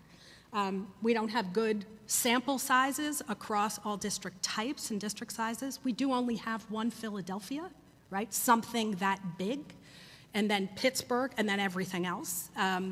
But you could do some work pretty clearly looking at instructional expenditures. But again, you'd really need to throw out outliers in performance, size, and spending. Another option would be to look at the top 10 states that perform the highest in the NAEP and to consider, don't we want to be a top 10 state? The mission of my organization is to be one of the top 10 states in the nation, to be a child or to raise a child. We could look at states that perform in the top 10 on the NAEP and give special consideration to regional price differences because cost of living varies dramatically from state to state, and student demographics. We could also use a NAEP analysis to help validate a Pennsylvania district-based analysis. So there are ways, but it will take time and resources. But we think there's probably a 90, 120-day window of intense work that with the incredibly bright staff that work in the legislature and the department and the administration and the advocacy community and researchers that we could come up with costs. But here are our core, besides how do you build the cost? What do you build them upon? So for us, there are really a couple of very core elements, really just three, of what should be in a school funding formula. First of all, you have to count the kids. We don't count the kids. We all know we don't count the kids. We don't count them reliably and accurately, and we haven't in more than 20 years. So we drive a large percentage of our aggregate funding, not our increased funding, out on faulty student counts. Now, we don't count them for good reasons, not because we don't know how many there are, but we don't count them because we're a state that's changed dramatically in our demographics. We have regions of the state that have grown enormously. We have parts of the state that have shrunk. And just a simple student count on the annual enrollment report would create a lot of winners and losers. And ultimately, I don't worry about political winners and losers. I worry about when kids lose. Kids go to those shrinking rural school districts. And if we simply said, okay, well, we're only going to count how many who go there now, they would be in desperate trouble. So what we would suggest to you is you use a 5-year, progressively weighted average daily membership. The most current data being the highest weighted, and the oldest data being the least weighted. So for example, you might weight the current year ADM at a 0.5 and progress down so that the third or fourth year was at a 1.5. That gives districts that have had declining enrollment the opportunity to readjust. I'm not a school superintendent. I've never worked in a public school, but I would assure you that every single one I've ever met would tell you that you just don't simply right-size your school district in a day or a month or a year or even 2. But that would also stop penalizing districts that have experienced growth. So that would be our first suggestion. Lots of people have talked to you about student weights, who you should weight, how you should weight them. I know you want to know a lot more about how you should weight them. If I just told you that, I probably could go home and you'd be very happy. We think you should weight 3 characteristics of students. We think you should weight more, but we would tell you, those of you who know us know that our organization is very focused on using data to advise effective public policy. We don't have reliable data across 500 school districts to weight every characteristic we think we should weight. But we do when it relates to poverty, English language learners, or students with limited English proficiency, and kids who are homeless. We also have data that's probably very reliable in migrant kids, but it's reported in a different way. You heard from my colleague at CHOP, Dr. David Rubin in Philadelphia a few weeks ago, about the dramatic case of situations that kids who are in the foster care system experience in school. Mr. Rivera told you how 50% of the kids who are poor are likely to be in the child welfare system, be abused or neglected, maybe end up in foster care. A coexistent factor. But kids who are in foster care are likely to change schools multiple times and miss 3 times more school than an average poor kid. Never mind your kid or my kid, right? So they have additional needs. We can't wait children who are delinquent or dependent today because we don't require 500 school districts to report that data. And we all know that if we talk about more requirements, we get appropriate pushback because of the lack of resources schools to have to do their core job. So for today, we would urge the weighting of poverty, English language learners, and homeless children. We would urge a careful consideration of whether or not the data that comes from the migrant ed program, which is imported in, could also be considered as another weight. But we would ask you to look carefully and consult with districts such as the one we're sitting in, which has a lot of migrant children, that are those resources that we're getting from the migrant ed appropriate for the additional add-on for that group of kids, or do we need an additional weight? Representative Sterla brought up early learning, and a few of the members of the commission have asked me to talk about early learning in my testimony. I know that's not a focus of this commission, but any of you know Pennsylvania Partnerships for Children know that we can never talk about one thing at one time. Kids just don't need great schools, they need great health care, they need to live in loving and safe families, and they need a fabulous start to their education career in early learning. Attached to my testimony is a fact sheet from a campaign we're happy to participate in called Pre-K for PA. And the simple fact is that exactly what Representative Sterla said, early childhood works. There's no doubt about this. It's unequivocal. There's 40 years of research and plenty of research about Pennsylvania. Here's the specific Pennsylvania research. A study of our Pre-K Counts program, 10,000 kids over 3 years. 7,000 of them entered kindergarten exceeding the expectations predicted as necessary to achieve in elementary school. 7,000 of 10,000 of them. A study done by Columbia University for Pennsylvania about 7 or 8 years ago suggested that children who attended high-quality pre-kindergarten programs like our Pre-K Counts programs, their districts could experience a 78% saving in special education costs. When you talk about the return on investment in early learning, people use a 1 in $17 amount. You hear a lot. The first 3 of those dollars come from public education, and in the earliest years. Grade retention, grade remediation, children who had speech and language delays in preschool and had an IEP and don't have one in elementary school because the early intervention effort worked. Now, that's not to say that today, if you put the resources in that we needed to just fully fund Pre-K Counts, or our campaign's goal is to make sure that every Pennsylvania child has access to high-quality pre-kindergarten. We believe after you get out of the Pre-K Counts cap, 300% of poverty, a family that lives about $60,000 a year. Remember, Pre-K costs about what it costs to go to college a year, about $10,000 a year. That there we would begin to cost share with families through the middle class to cap that at family income at probably about $200,000, and then move on and have then the program not be supported by government. That's going to cost $700 million. So it's a lot more money. But I want to go back to the school piece because I'm getting the bleep. On the particular weights in poverty, we would urge that you use census data, 5-year average census community survey to determine poverty. The free and reduced lunch program has been the poverty indicator for many years. The program is being determined differently. You can't use it anymore. Department very wonderfully tried to create a new indicator, economically disadvantaged. We're uncomfortable that it's self-reported by districts. We think there's a better measure. English language learners, the data is delivered to the department through PIMS. It's reliable. We know that we have about 50,000 kids in the state who are English language learners. They speak 230 different languages. So when they coexist with poverty, they do need additional supports.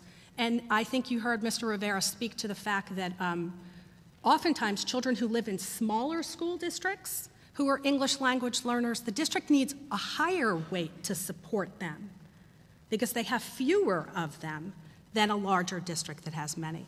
We would also urge you to look at district factors, things that others have talked about, so I won't dwell on, the sparsity of a school district. Aid ratio is something that probably could be looked at pretty clearly. We think the appropriation in 14-15 year, the BEF appropriation, should remain the floor for all school districts. We don't think we begin this conversation with losers. It's not a fruitful place to go. And lastly, we would say that we need to do more about fiscal accountability. If we are going to create a new school funding system that's going to weight children, we need to be sure that some of those resources are actually getting to the buildings that those children we are weighting are educated in. Now, we would urge the Commission to recommend that a process be done on building-based budgeting that's done in partnership with business managers and superintendents and school board members. But we need some transparency and confidence to know the money gets to the kids. It can't be all the money. Shouldn't be all the money. There are administrative costs, but it has to be a lot of the money. I'm going to stop there and happy to take your questions.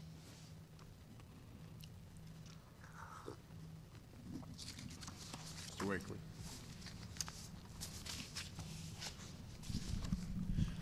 Joan, when you're talking about poverty in your testimony, you talk about concentration of poverty. Oh, yeah, I didn't even get to that, did I? I know.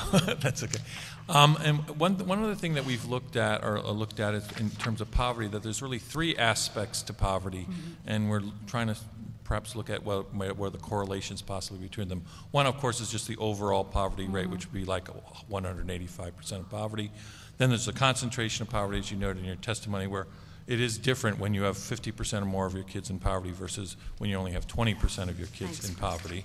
And then there's a third level, and I don't know if you have any data on this at all in terms of the impact research-wise, and that is the difference between kids at 100% poverty versus those kids who are at 185% of poverty, whether there are marked differences between that type of student in terms of the risk factors, perhaps, that correlate with being, I mean, obviously they're both at poverty, but one is a much lower poverty level than the other.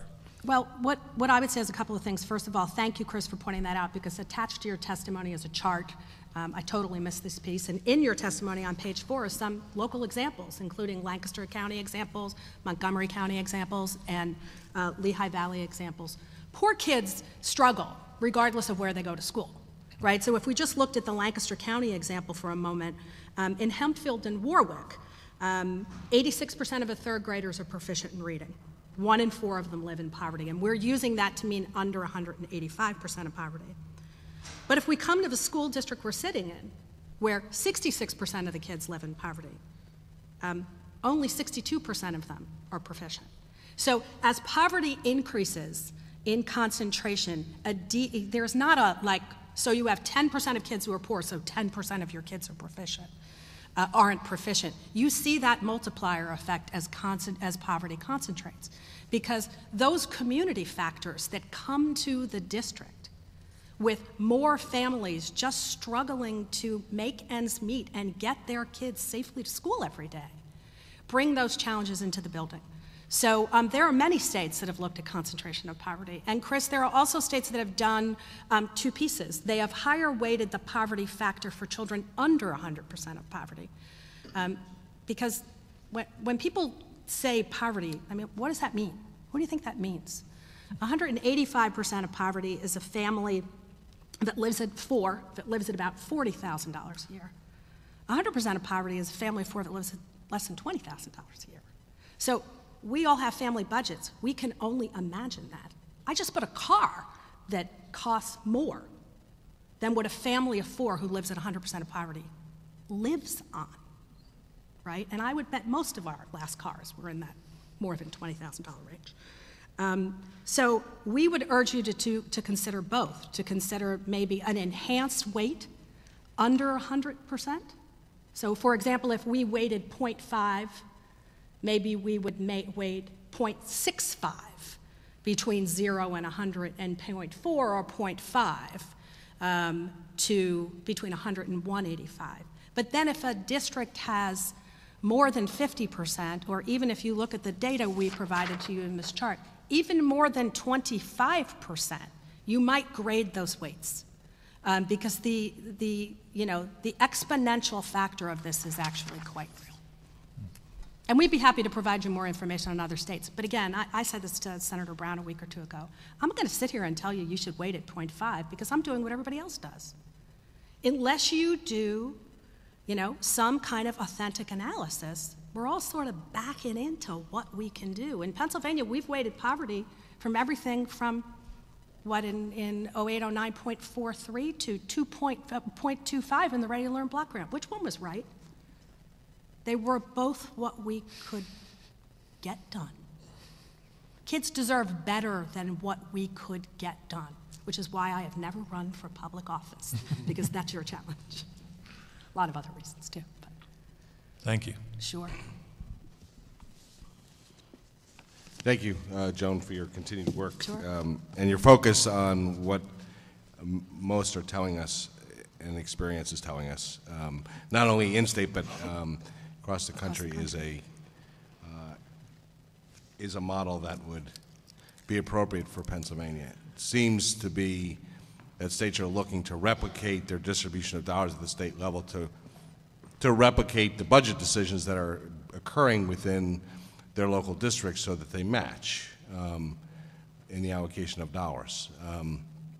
That picture on the PowerPoint really is a good picture of where things need to be from a district and student perspective, is that you have that everyone's on the same playing field, and that starts from districts at an aggregate level having resources available to provide for their students, and then within that district making sure kids with different needs are allocated additional resources based on those needs in order that they all can be equal in terms of opportunity.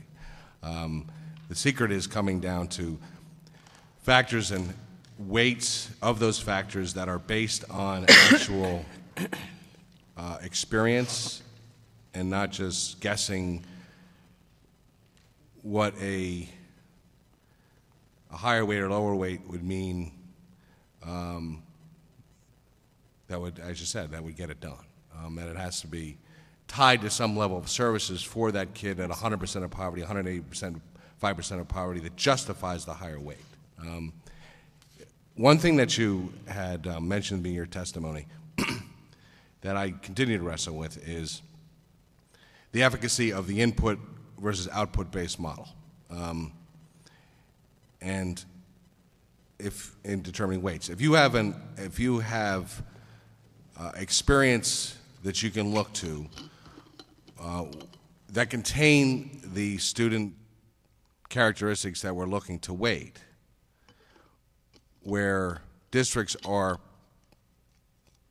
producing the outcomes that we look to, the assumption would be that the inputs are there that would be necessary to get those children to those outcomes. I guess the reason for the input model is that you don't have enough of that in order to just use the output-based model. Is that the argument behind that? Senator Brown, I think that's very much the nub of that argument. I mean, I've been very intrigued by the successful schools model. But if we think about, which is basically an output study, or an outcome study, there are other ways to do outcome studies. But in our state, if we just did that in our state, we don't have ample sample size to account for validity. We don't have enough school districts of certain types with common demographics, student poverty, ELL, kids with IEPs, kids that are homeless, to have a sample with validity. It's not a bad place. I mean, it's better than nothing, but it's better than what we've been doing. Define validity. Well, I think it's a problem to have one school district that's the size of Philadelphia, and because they're not there, how are we going to decide what their weight should be? Right? Now, if Philadelphia had kids that were proficient at a common level of Mannheim Central, I mean, our goal is to get kids to proficiency. I fundamentally believe every kid in this state can reach our proficiency standards. I think that should be our goal. Some will assert that's too aggressive of a goal. So I think the notion of blending modeling allows you to use the judgment of those professionals who have developed the results you're looking at in the successful school model or in an outcome study and weigh them against each other. When you look at school districts, we probably have plenty of models with school districts under 25% of poverty. But when we get into even the 20 and 50, we have some school districts that, for example, have large ELL populations and some that have virtually none. We have some that are rural and some that are not. So again, I don't think we need to, in a perfect world, we would go through multiple years of studying again. I think we could bring in experts to update what we have and help validate with additional pieces of information and get pretty close. And the other thing about the NAEP concept is to look at those states. Well, some of those states in the top 10 of the NAEP are states that are northeastern corridor states that have very high cost of living, right? So it looks more like Philadelphia than it looks like, Representative Oberlander's district. So how do you play that out? You'd have to play out regional cost differences. I also would note that most of those NAEP states are kicking our butt in the availability of pre-K. Another reason they're doing so much better. Referencing out-of-state people. In building a weight, bringing out a weight at a certain level and increasing it based on an input-based model in order to get that proficiency. If we're looking to out-of-state experts to incrementally increase that weight, why would it be necessary for us to engage in a separate individual approach if it's already there? I think you could hire a national expert, somebody like Jesse Levin and Bruce No, what I'm Baker saying is it's already been They've produced. already done a lot of it, and they could already tell you what they think that should look like in Pennsylvania based on what they know from other states' performance. That's it. We're looking beyond our own expertise. That's one the problem I have with this is we have gentlemen who just testified who have a tremendous amount of expertise in providing education to Pennsylvania students. Absolutely. Who could advise us beyond what they're doing now as to what would be necessary for that incremental increase to happen. I just don't, well, I guess we'll have to talk about that further, but it seems to be that we're always looking outside our own wherewithal. I think we should definitely start in Pennsylvania. Let me not say that. I mean, that's what an input study is. It uses the experts in a state. I mean, that's what the costing out study did, whether we like it or not or feel good about, how the results were unveiled to us. And I think none of us feel good about that. You and I have talked about this many times. That's what an input study is. That's what it was. It was expert Pennsylvania panels, right? So I have a lot of faith in that.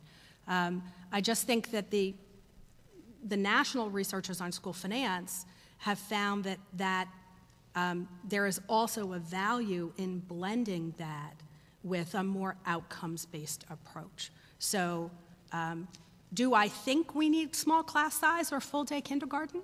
Because that's worked in my experience, or can I validate that has changed student outcomes? And that's the intersection. So maybe you through the education associations, convene some panel of districts that have gotten there. I would urge you not to just look at they got there for everybody and everything, because some places are getting really great results, right, for 8th graders in math who are African American and are choking over here. And the department knows that data well. Carolyn knows that data. But then maybe you do indeed bring on somebody like a Jesse Levin who's looked at the nation and said, how do those two things line up? When my staff looked at these weights, we have a state that weights ELL at 0.15 and a state that weights it at 0.9, and at one point we weighted it for some districts at 2.43. Now either people make it all up or it's really different depending on where you are. I think it's a little of both. I want us to get it right this time and keep it done. That's my biggest goal. And we appreciate that's going to take a lot of compromise on everyone's part.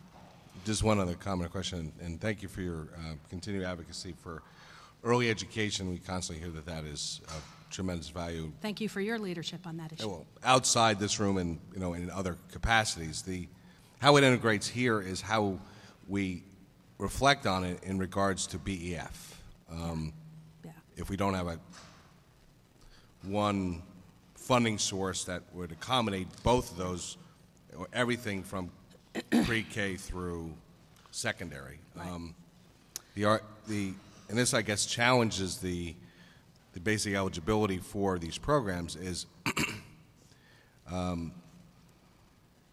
if a child has access to a quality pre-K program, they overcome some of the poverty risk factors that they would otherwise have exposure to once they reach primary years.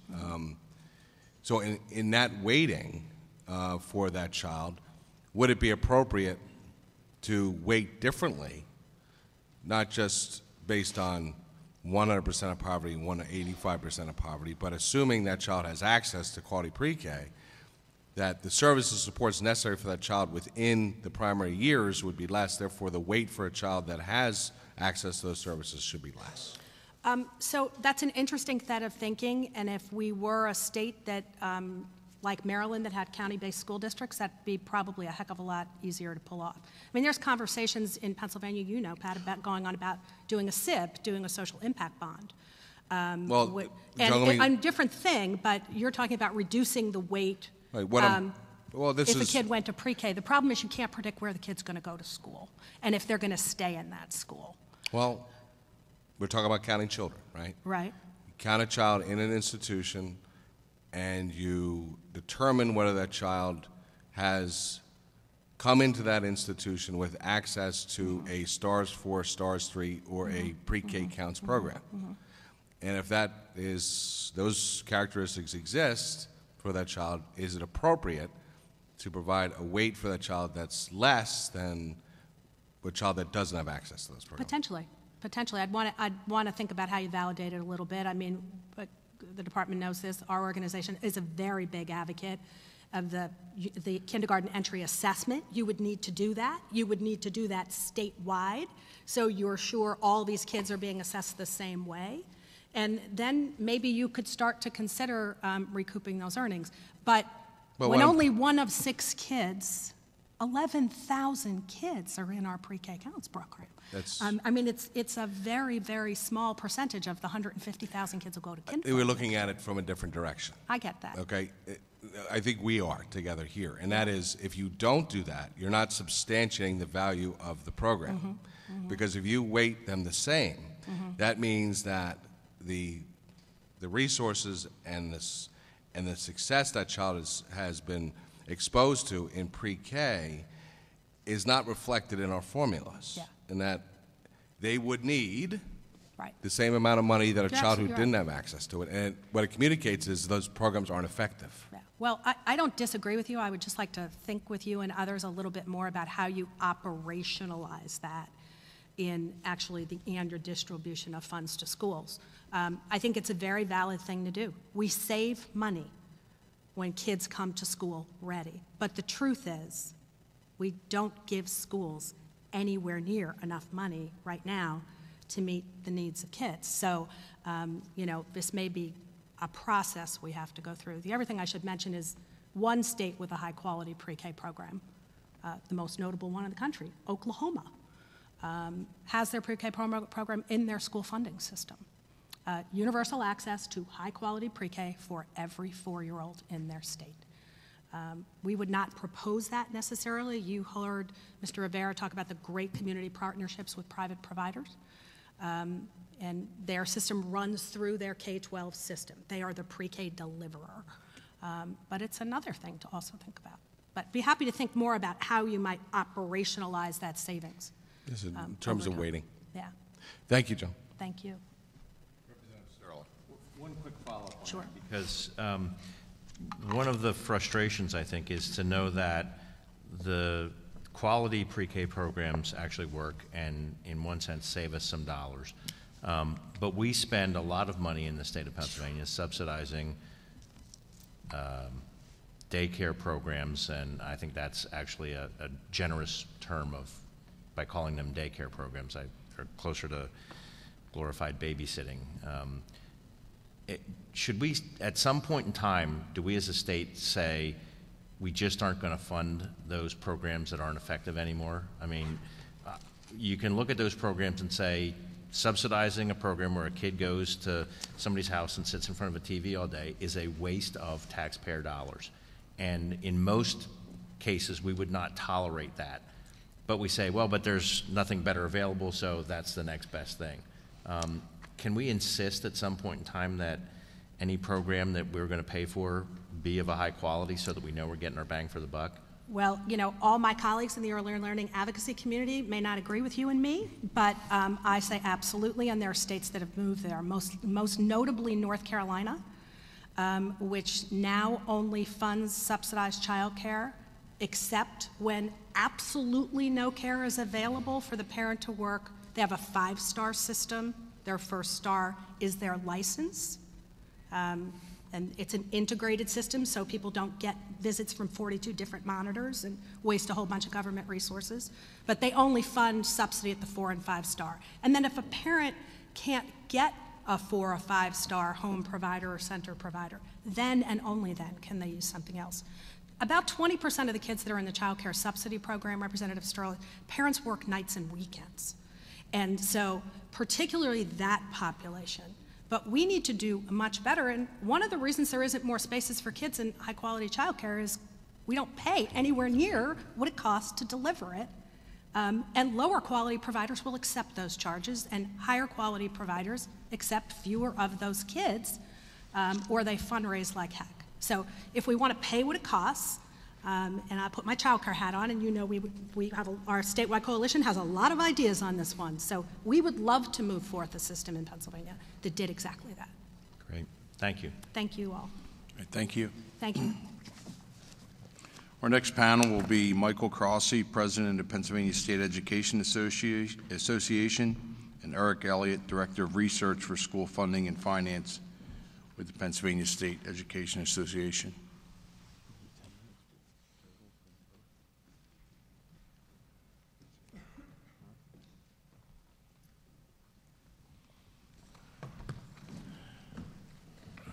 Good afternoon, gentlemen. Good morning. You've heard the practice. You have 10 minutes. As educators, you know what happens if you go over 10 minutes. Thank you and welcome. Absolutely.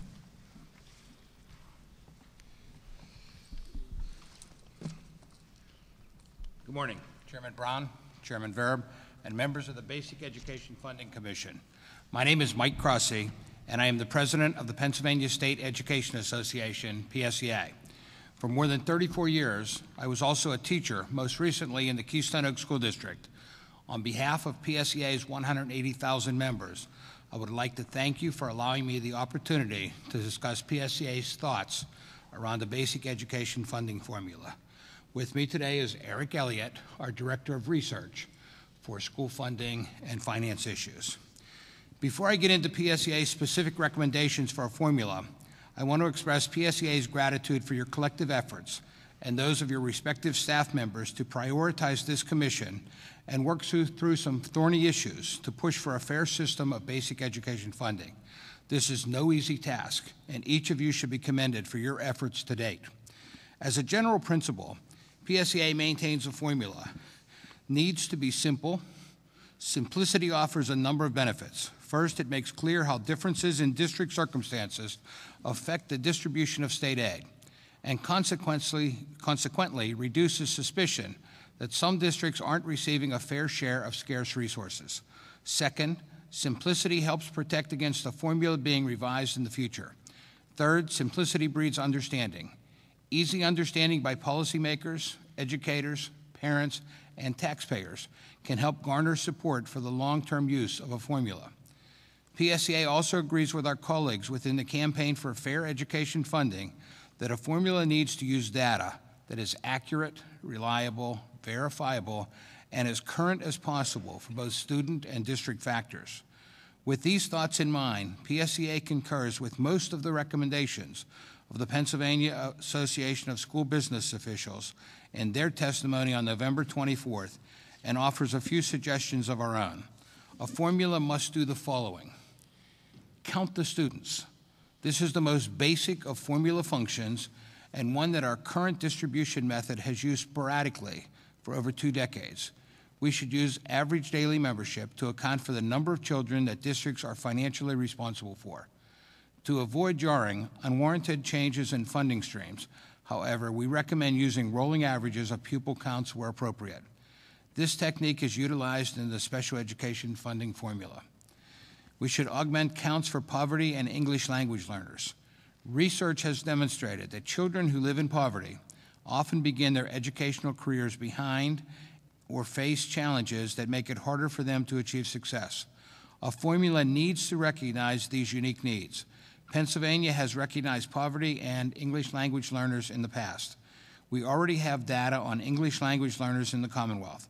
However, due to the changes with the National School Lunch Breakfast Program and the Community Eligibility Factor, we must find a new poverty measure that is accurate, reliable, verifiable, and current. We agree with PASBO's recommendation on the use of federal census data for a poverty measure. We need to account for poverty concentration. Research has also demonstrated that education costs associated with poverty are compounded the more severe the poverty and the larger the number of students in a district living in poverty. This is a reality for many of our urban school districts and further complicates the provision of educational services. This requires educators to implement new programs, offer tutoring, and extended learning opportunities. The formula should include a district factor for poverty concentration to reflect these difficulties. Assist school districts with their charter school expenses. A formula should assist school districts with the cost of students to attend charter and cyber charter schools. Movement of students to charter schools strands much of the costs districts have already incurred for those students, while adding a new cost in the form of tuition to the charters. The loss of state aid for payments to charters was sudden and for some districts catastrophic. For example, both Chester Upland and York City were placed in financial recovery status, largely because of the elimination of charter school reimbursements, generated losses in revenue of 9.6% and 4% respectively. Philadelphia experienced a loss equal to 3.6% of all of its revenues. A formula must recognize that charter payments don't always result in cost savings, as charter school enrollment continues to increase and assume a larger share of school district budgets. Recognize the challenges of small and sparse school districts. Small school districts and those that cover very large areas that don't have a dense population cannot achieve the economies of scale in providing educational services. The Special Education Funding Commission recognized the unique challenges these districts face and designed a small district scarcity ratio to adjust its calculations. PSEA would urge you use the same mechanism in the basic education funding formula. Account for household wealth and the tax effort of local communities. Historically, Pennsylvania has used the market value / personal income aid ratio as a measure of the district's relative ability to cover its share of costs from local sources, and thus to establish an equitable state share. The state has used equalized mills as a measure of the district's relative willingness to cover its share of costs from local sources. In its testimony, PASBO raised long-standing concerns about the accuracy of these measures. We share these concerns and hope they can be addressed. PSEA is already on record of in support of moving both of these measures toward an income basis due to the fact that local taxes are paid from income rather than property value. However, doing so would allow policymakers to more effectively link basic education funding to their concerns with tax fairness for homeowners. I appreciate the opportunity to present PSEA's recommendation for a formula. I'll be happy to answer any of your questions. I have a question that's actually not really in your testimony, but I think it's something that's been working down in my region. And too often, I think, when people try to do good things, we don't always hear about it. Can you go over the consortium of healthcare, specifically down in my region, but what we can do to do that statewide and what benefits there are to the districts? The statewide healthcare consortiums have been able to, I believe, significantly improve healthcare services and also reduce costs to school districts and taxpayers through the use of consortium. I'm not especially familiar with the one in your region, Mideast region, though I know that they've had tremendous success getting that started and already reducing costs. I'm most familiar with the one in Allegheny County, the Allegheny County Healthcare Consortium. And that one there has been tremendously successful for, I want to say, 10 to 15 years. While we've seen costs of healthcare increasing in some places 17, 18, 19%, the Allegheny County Healthcare Consortium was able to hold costs at 4, 5% in most of those years. A tremendous savings to the school districts and the taxpayers, and at the same time increasing benefits almost every one of those years. The economy of scale, working together, a larger pool that the insurance companies can bid with, I think have tremendous opportunity. I'm not sure if a statewide healthcare system would work very well because there are tremendous, differences between healthcare access and whatnot across the state. But at the same time, the use of consortiums has tremendously reduced the cost of healthcare to our districts. Okay, if it's possible, at least for I think for all the commissions, just that information, if there's savings and if there was pushback, what those issues were when initially these consortiums were starting, just the benefits of them and potentially what the pushback was, not necessarily a particular school board or school district or a particular region of teachers, but just what the challenges were and why we aren't doing it statewide in terms of using a consortium all over the Commonwealth. That would be helpful, I think. We would be glad to put together research and also give you access to our consultant in the Western Region Healthcare Consortium, a gentleman named Mike Garafola, who is absolutely excellent. He works with both our local associations and the school districts. Okay. Representative Sterling. Thank you. 2 quick questions. One deals with recognizing the challenges of small and sparse school districts. And I understand, and I believe I learned a lot when we were up in Representative Oberlander's district about sparse school districts. And I understand that when you have a school district that may be small in terms of total school population, but large in terms of land area, that it really doesn't make much sense to try and have them consolidated and now you have a 5-county school district. I mean, it just doesn't make a lot of sense. No. I have a little bit more difficulty, though, when I look at some small school districts in the state of Pennsylvania that their land size is smaller than my school district and they only have 600 students. I don't for the life of me understand why we would want to encourage that as opposed to having them become part of a larger school district that is next to them or a similar size school district that's next to them where you could have one school district and have it be the size of my school district and still only have maybe a couple thousand kids. Can you explain why we should continue to encourage that? I'm not sure if Eric has any specific research on that, but one of the things that I have found is that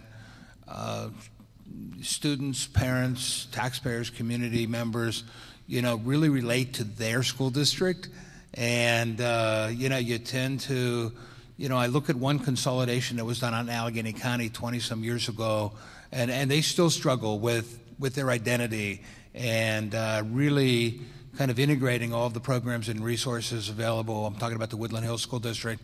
It's a good school district. I know a lot of the educators there. I know a lot of the, I know some of the parents there. But I know they've struggled, very seriously under, now that's not a small school district, but at the same time, I see so much identity with their school district. And in many cases, the school district is the sense of the community. And I'm not sure that I would want to mess with that. Okay. I go back 50 years when we went from 2,500 school districts to 500 school districts. Right. And while I understand there was a lot of angst about that, at some point in time, it would be hard to find somebody in any of those school districts that can remember what it was like to have 2,500 school districts. And so I guess at some point in time, it's a matter of sort of biting the bullet on this and saying that there are some things that just don't make sense anymore. But the second question I have deals with when you talk about account for household wealth and tax effort of local communities. Household wealth, I understand that, and I guess maybe you cover it when you say the tax effort of local communities. Some school districts, as I understand it, have relatively low household wealth, but because they have a lot of industrial area with it, have relatively high district wealth. Do you differentiate between those two, or would you think we should differentiate between those two? I'm going to punt. Yeah, I think we should. I mean, I think the issue becomes, what are we trying to address with that measure?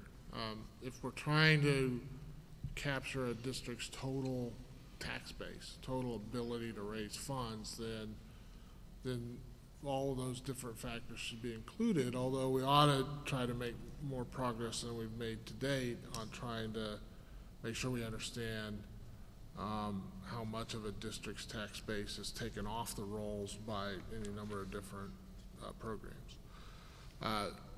The idea of moving to an income-based approach is to say that for homeowners in particular, which have been a particular focus of policy concern through Act 1 and other similar legislation, then what we're not getting in our measures of tax effort is some representation of what homeowners' real burden is in different districts. Okay, I guess I know we were in a suburban district down outside Philadelphia where the school district basically said, look, we don't really have any industrial areas in our school district. This is all homeowners. And they were all middle-income homeowners. And so there, if we just look at income and don't account for the fact that there's no other factors, they don't do so well. And you can also have an area where, as I said, the income would be low, and they do have a large industrial area, and so we would be disproportionately funding one area versus the other, and in one sense, increasing the tax burden on the homeowner because there's a lack of industrial areas or taxable properties. So I don't, if we can, I guess I don't have a conclusion on this. I'm just trying to sort of get input in terms of trying to figure out how we go about determining the wealth of a district and what factors need to play into that. Unless we're moving away from a property tax base, I still have to figure that there are industrial properties that are generating a lot of money. The one school district said there's one property generates $15 million worth of tax income for them a year. You know, I would give my left arm for one property that generates $15 million worth of tax income. By the same token, there are other districts that have, 20 or 30% tax exempt properties and don't have the ability to generate. I know you get up into the northern tier, there's large chunks of forest land that you aren't going to generate any dollars off of those. And Representative, we think you're exactly right, because it's one of the reasons why I said what a hard task you've taken in front of you. Because if I look at just some of the communities in Allegheny County, West Allegheny School District has several large shopping malls that pick up a large share of the tax burden. And I think the relative property tax burden on the homeowners there is relatively small. I live in a suburban community right outside of Pittsburgh. Most of our revenue comes from property tax, and we get very little state subsidy. 1 mill in where I live, I believe, brings in a little over $600,000 in tax revenue to the school district. But if I go out to Wilkinsburg, a school district I visited last week, 1 mill brings in $60,000.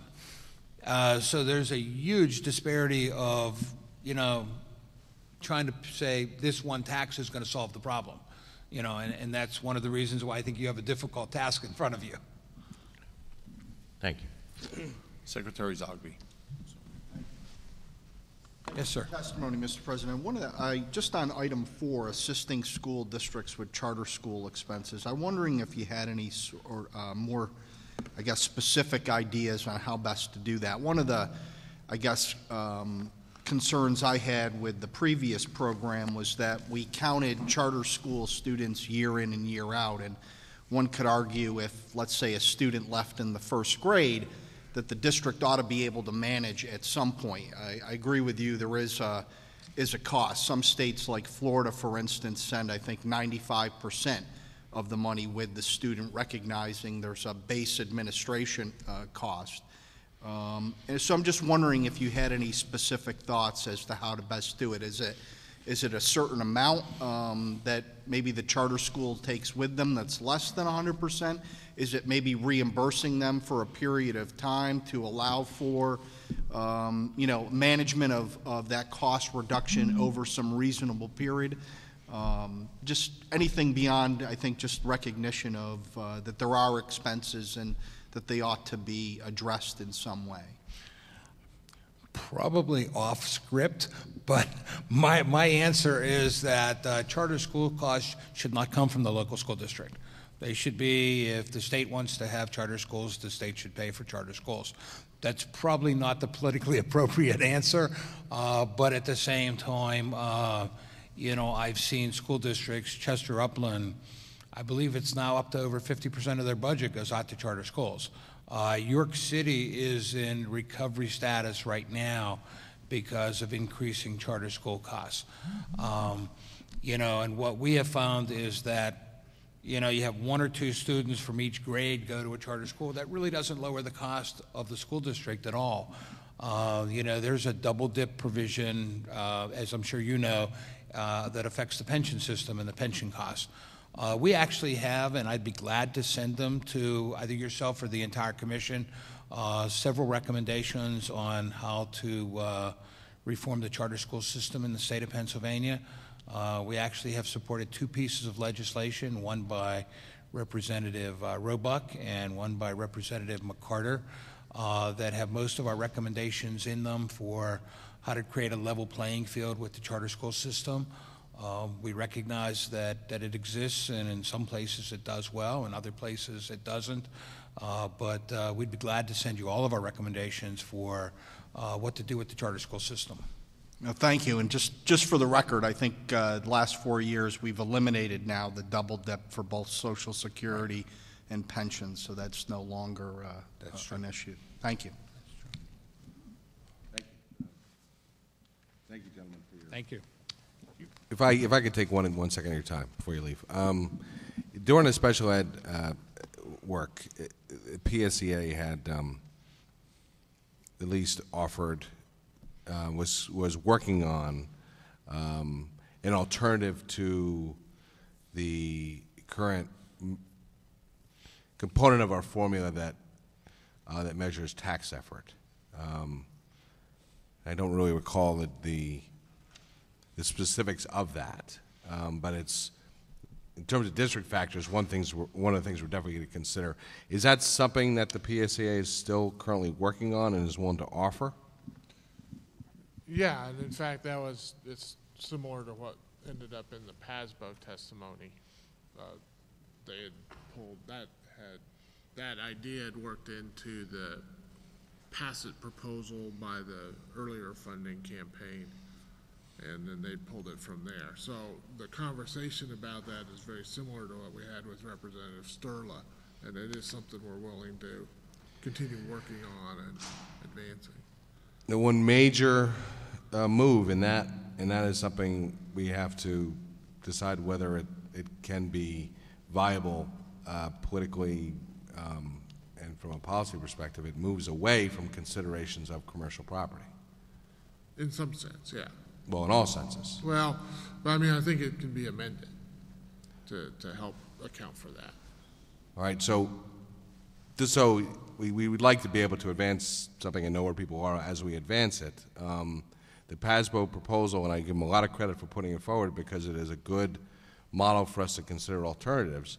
It takes a significant move away from long-standing policy regarding the development of the consideration of local tax capacity and wealth by not including, because they wanted to focus on residential burden. That is fine. It does not include a consideration of commercial wealth. And is that something that at this point in time, the PSEA is one to support. Yeah, I mean, again, and we're willing to work on that. I mean, it's not a hard position that we have to have it just that way. I mean, Okay. that we only look at residential wealth. But I think a major tax effort that looks at homeowner burden is essential if you're going to have homeowner-based tax relief policies. Okay. Well, I appreciate you continuing to work with you on that. Thank you. All right, thank you very much. Thank you. Next is Mr. Michael Naylor, President of PA School Librarians Association. On deck is Mr. Churchill with the Public Interest Law Center.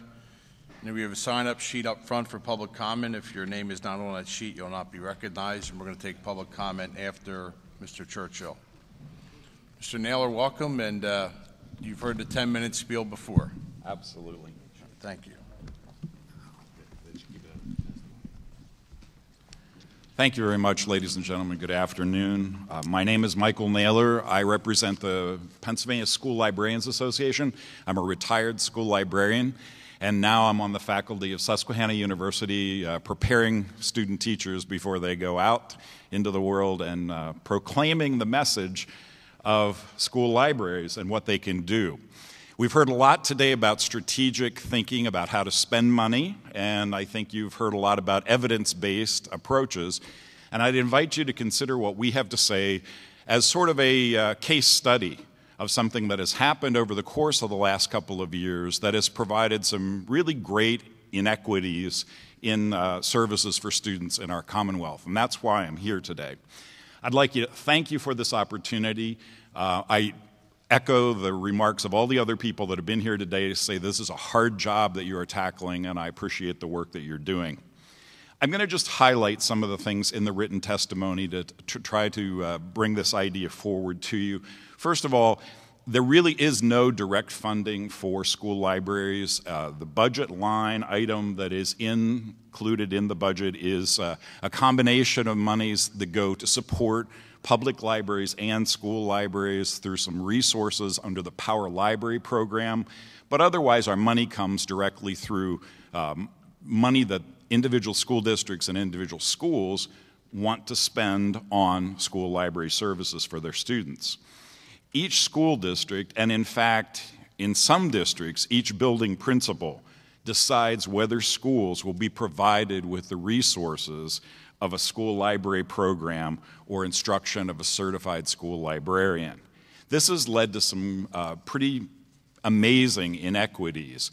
And if you think about being in one school district versus the other, the chart that is at the end of the testimony that's written there details what's happened over the last 4 years, where we've seen a 10% drop in services of school libraries to students in the Commonwealth.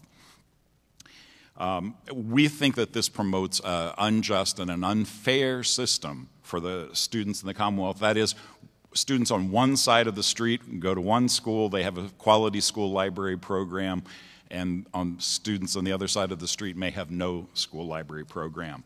And I find as I go from place to place around the Commonwealth talking about school libraries, people are shocked with the idea that there would be schools without a central working library and a school library person there that can provide training as we face the kind of onslaught of information that we know is out there in our technological age. We have guidelines from the State Department of Education, not requirements, but guidelines that say that every school building should have a library, should have quality resources, and should have a librarian. Unfortunately, Pennsylvania schools are not meeting those guidelines. And if I would call your attention to one of them, that the guideline talks about $35 or $37 per student in an expenditure for school library services. As a result of the State Board of Education's school library study conducted back in 2010 at the request of the House of Representatives, we found that most schools are spending between $1 and $10 on school library resources. If you think about buying a book, there's no way that makes any sense in terms of the kind of resources that our students need. As a result of the neglect, I've noted in the testimony about the age of the resources that are there. So the average age of some materials, over 75% of our school libraries report that their average age of the materials are over 25 years old. So we know that this is not a good situation. PSLA, after the school board or State Board of Education study, was requested to follow up on this staffing survey and to try to get responses from each school district to try to document the situation with school libraries. We've had 100% response for 3 years, and the fourth year we're shy one school district, so we'll call it 99% response. And that's the information that's summarized for you on the tables. What it shows us is that over the past 4 years, 10% of the school library programs have been eliminated. 34,000 Pennsylvania students in 19 school districts statewide have no school librarians in any of their district schools. 92,000 Pennsylvania students in 78 school districts have only one certified school librarian to conduct K-12 programs and to maintain collections that benefit our students K-12.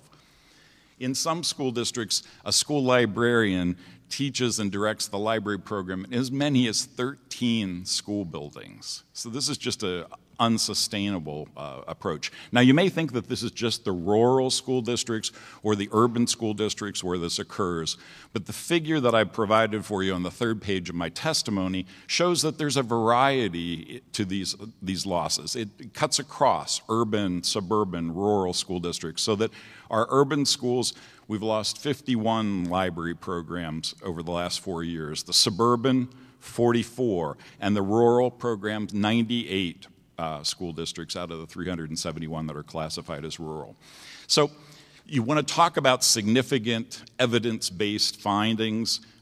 We present some evidence there for you in the testimony that shows that having a good quality school library program, can increase the number of students who are achieving at the advanced level in reading and writing. We're talking about a bump, even after you factor out all the economic circumstances, of 8% of students scoring in that advanced reading category. And for writing, it's 2.5 times. Now, you might say, well, that's fine, but how does that affect education in general? We want to point you to the statistics or the study that was done that shows that poor students, black students, Hispanic students, kids with IEPs are proportionately benefit more from having a school library program. So I guess what we're asking you for is a couple of things. Number one, that you look at the idea that this is something that has been chosen out of schools in our Commonwealth.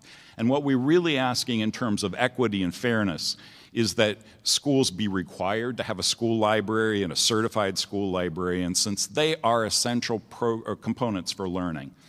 We really feel that a budget line item for school library resources that creates directly some sort of dollar amount per pupil be designated for school library resources, and that's currently being done in various states around the country. I think we need to consider that here. We talked earlier, and I'm not sure I remember who it was that asked the question, but we talked earlier about, do you want size requirements, class size requirements placed in the regulations and the state regulations or not? Well, here's an interesting case study of that. If school districts are allowed to spend money however they choose once you give it to them in terms of the basic formula, will they support the kind of things that we know make a difference to students? So these 3 steps are really what we're talking about in terms of providing teaching and learning resources to students to help them meet the academic standards. We believe effective school library programs can be an important equalizer for Pennsylvania students, and we see that equality going away. With that, I'll say thank you very much, and I'll respond to any of your questions. The first question I have, is there a trend that these libraries have gone more towards computer labs or computer learning? Sure. Is that part of the promoting the emerging resources or emerging internet resources for students is an important part of the job of a school librarian. The question is, who's going to teach those information literacy skills? Who's responsible for that in the building once the school librarian is gone? So it's safe to say in some cases kids have their hands on a computer before their first book they read from front to back cover. Absolutely, and not knowing how to evaluate quality information that they see on the internet, not being taught proper citizenship, digital citizenship, if you will, not being instructed in safety, internet safety, that sort of thing. Because once you take the school librarian out of the mix, who's going to be there to do that sort of work? Okay, thank you. Mm-hmm. Senator Teplitz. Thank you. Sure. If I heard your introduction correctly, you said that you are involved in teacher training. I am now. Teacher educating at Susquehanna University. That's correct. One of the intriguing things that I thought was intriguing in the testimony earlier today was a discussion about the gap between research and practice, and one of the superintendents said that the prospective teachers are taught how to teach typical students, and if you look at the data for those typical students, they do well. Students are not taught, teaching students are not taught how to teach atypical students. And so then they're not equipped to face those challenges when they get into the real world. So my question is basically two parts. A, do you agree with that assessment? And B, what would you recommend be done if you do agree with that assessment, how to address it? Well, it's a good example because I think there's some parallels here. In my experience with teacher preparation, the state has come in and said, as a part of your certification requirement, you're required to take courses in special education. So, for example, our undergraduates have an intro to special ed, and then they have a class that talks about specifically what to do about the different modalities in special ed and teaching. We're required to provide English language learner training. They must take credits in that. That's a requirement that's handed to us by the state. Otherwise, I can imagine that that's kind of inconvenient for teacher preparation programs, and they would head towards just the middle. I guess I would say the same thing works here in terms of school libraries. It's kind of inconvenient to spend money on school libraries and to have to make that choice.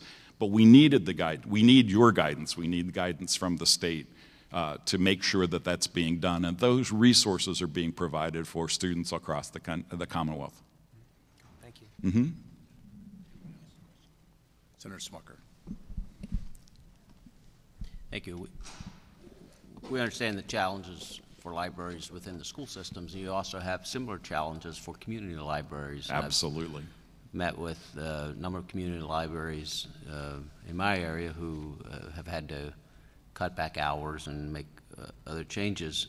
And I'm wondering if there's any way that the two can work together. In many ways, they're serving, at least to some degree, the same population. You would think. Oh, I'm sorry. I didn't mean Yeah, to well, interrupt. so that's my question. Yeah. I know there's some examples of universities working with their communities. Why can we not do that more with K through 12 and their surrounding communities? Certainly collaboration is important, but I see it as sort of a life cycle of library usage. If you think about it, you get kids into the public libraries early on for their early childhood programs. They go to the school and they have a quality school library program that then reinforces library usage later on and creates more, university libraries and adult libraries. So I would never talk against not collaborating. But I see the school library's role as so different because it's providing support for a specific population and for specific academic standards that a public librarian is simply not a part of that picture. We're certified teachers as school librarians, so we have an investment in making sure that student learning is primary. They have a role that's broader than that, and so while we certainly would applaud any kind of collaboration with the public libraries, they're really different in mission. Thank you. Mm-hmm. And thank you very much. Thank you very much for listening to this case study of why I think that there needs to be something more than just a funding formula in your considerations. Thanks a lot. All right.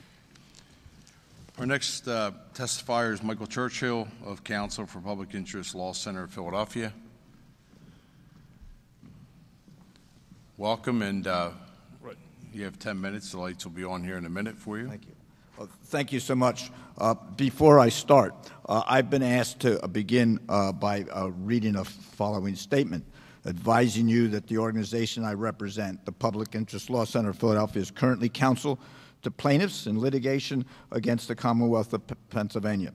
On November 10th of this year, my organization, along with other attorneys, filed a lawsuit on behalf of 14 plaintiffs, including the Lancaster School District you heard from today, in the Commonwealth Court of Pennsylvania against Pennsylvania Department of Education, the President pro tempore of the Pennsylvania Senate, the Speaker of the Pennsylvania House of Representatives, the Governor of the Commonwealth, the Pennsylvania State Board of Education, and the Acting Secretary of Education. The lawsuit alleges that the Commonwealth is not providing school districts with sufficient funds to maintain a thorough and efficient system of public education in violation of the Education Clause and the Equal Protection Clause of the Pennsylvania Constitution. Although my organization is representing clients in this lawsuit against the Commonwealth, I appreciate being given the opportunity to testify before the Commission today. My remarks are on behalf of my organization and do not represent the views of my clients, and it is not going to be directed to the lawsuit. So thank you very much for having me here. Pennsylvania's system of funding public schools is a failure by every criterion of equity, adequacy, predictability, and fairness. Critically, too many students in too many schools are unable to meet state standards of what children should know and be able to do, the essential criteria. This is not just a problem for a few underperforming districts. In 2013, 72% of the districts and 80% of the charters had at least one school not meeting state standards in reading or math. Currently, no one has the responsibility to calculate how much it will cost those districts to provide the necessary instruction. So you've heard much about the inequality of resources spent on children, ranging from $9,000 to $27,000 a year, and the differing tax burdens ranging from $800 to $3,600 on identical $100,000 homes. And in the ultimate insult, the districts bearing the highest tax burdens frequently have less dollars to spend on their students than districts with tax burdens half the size. The reasons for these multiple problems are simple. One, too few state dollars result in too high reliance on local dollars. Two, the system does not take into account how much it costs to educate children. And three, state dollars are distributed on a basis which does not reflect the tax effort of the district. So I want to acknowledge that these are long-standing problems, with the state share going down under administrations of all parties, both parties, for a long period of time. Pennsylvania has been an outlier on its low state share of K-12 education funding from always in the last 20 years in the lowest 10 states and sometimes the lowest 3. What that means is there is simply not enough state dollars to level out the differences available in local wealth. And the example is a chart that I provided you. Colonial School District raises $17,455 per student locally with a tax effort equivalent to 12.4 equalized mills. Perkiomen Valley, in the same county with a tax rate 82% higher, raises only $11,900 per student. And the state contribution does not correct for this imbalance, leaving a almost $6,000 difference. The problem is even worse when you look at Reading, which raises only $2,100 per student with a tax rate of 22.1 mills. The state gives it $5,500 more than Colonial, and it still has $9,900 less per child. And that's even before you consider the differences in needs that we've been talking about because of the poverty rates. It is not going to be possible to fix these inequities without putting more state funding into the pot. And the adequacy problem is just a start. Despite the widespread needs that you've been hearing about, districts have been cutting class size, increasing class size, cutting tutoring, support programs, librarians, etc.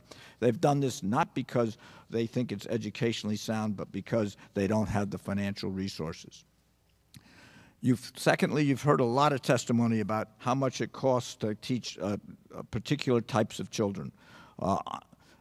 The same information that you need to put in weights to decide on the distribution will be the ways that you create weights to decide how much is needed to reach an adequacy standard. That is exactly what is meant by adequacy.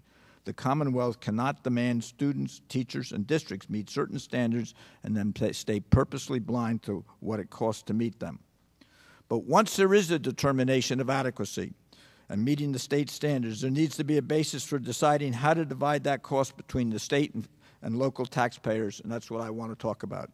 The long-standing failure to appropriate sufficient state dollars is aided and abetted by a current funding structure which, under the guise of local control, pretends the district decides the level of education to be provided and then places the onus on the school districts to come up with the dollars needed.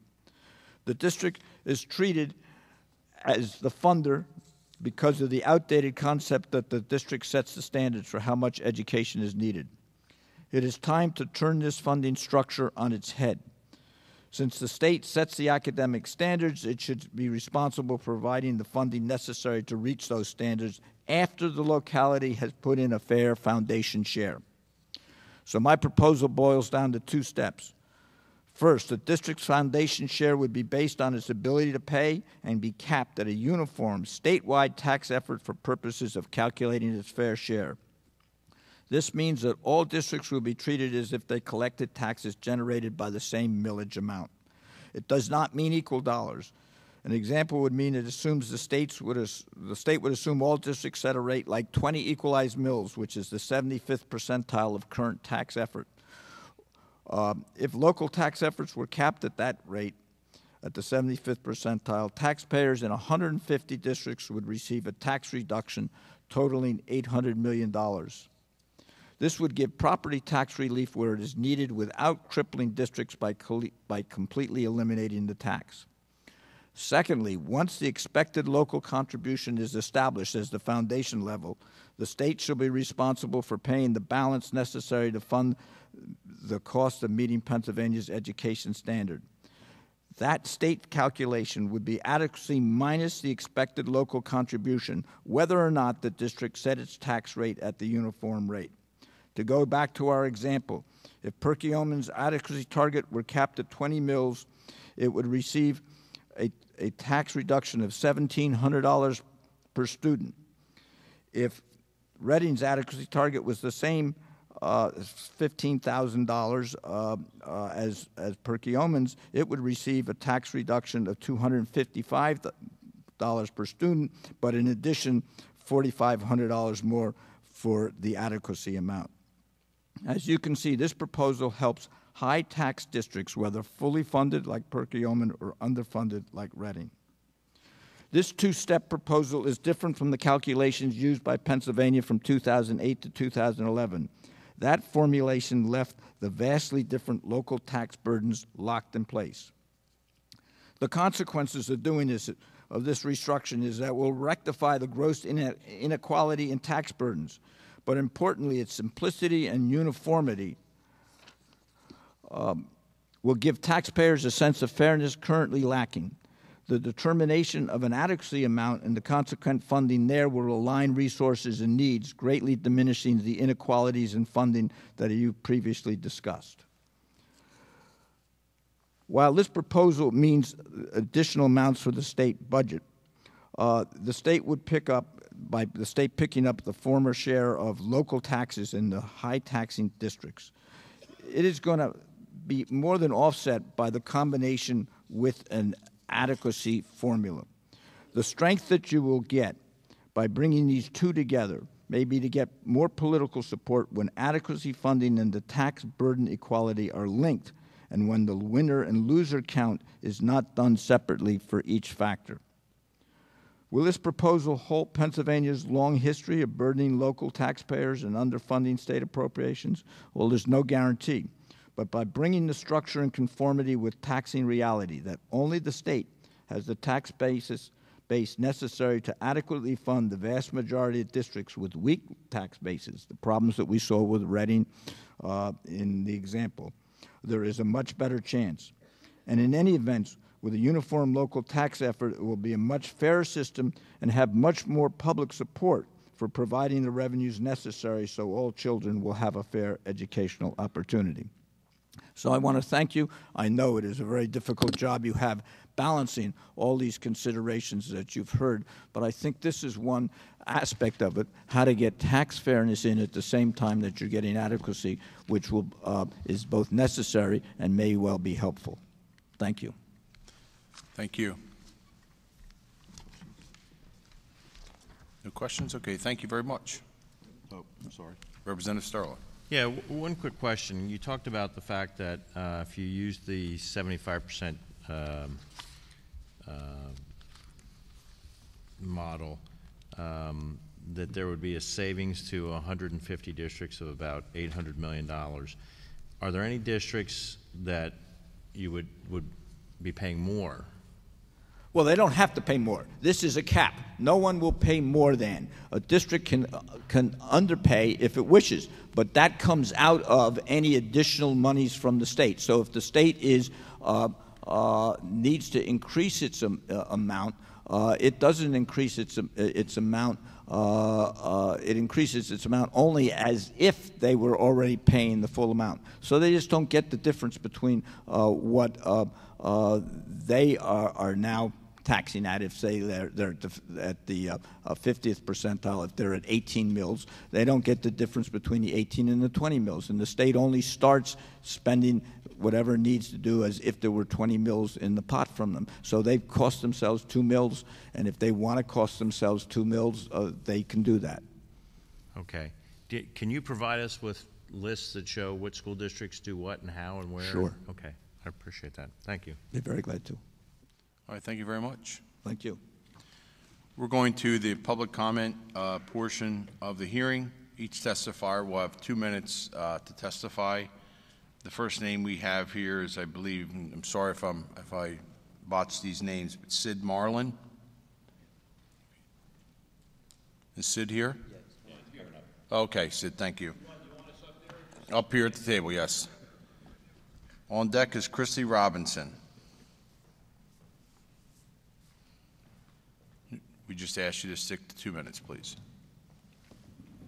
Thank you. The slated speaker for this morning is not here, so I beg your indulgence. Sid Marland, I'm a board member of the Hourglass Foundation, familiar to some of you at the table as a foundation bringing thought leadership to elected officials in what we call legacy issues affecting the quality of life in our county. Education being one of them, health, environment, vitality, etc. I want to thank you guys for the term that you have ahead of you, because we believe, Hourglass believes, that this is the tipping point in our state for educational funding. You're on it, and it is, to reiterate, it is crucial. The city of Lancaster, basically we're structurally bankrupt compared to a few years ago, most school districts. They're having to do with less.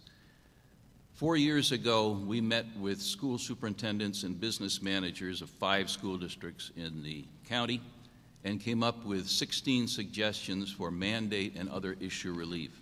I'll see that they all get to your email or into your offices. Some of you have them already. I'm not going to go over those, but just Senator Smucker mentioned one earlier, the possibility of unrestricted use of funds. We're going further to look at 2 years of funding for school districts, this kind of thing. I thank you. Representative Oberlander, an interesting thing, you dealt with a refugee issue. Lancaster is a very welcoming place. We have just under 1% in our little place here of 5 square miles, 50,000 people, of all U.S. refugees last year, all 60,000. We had about 400 or 500 in Lancaster came alone. Well-meaning, city school district does amazing things here. Just thought I would mention that. Thank you. Legacy issue, make us proud, gentlemen.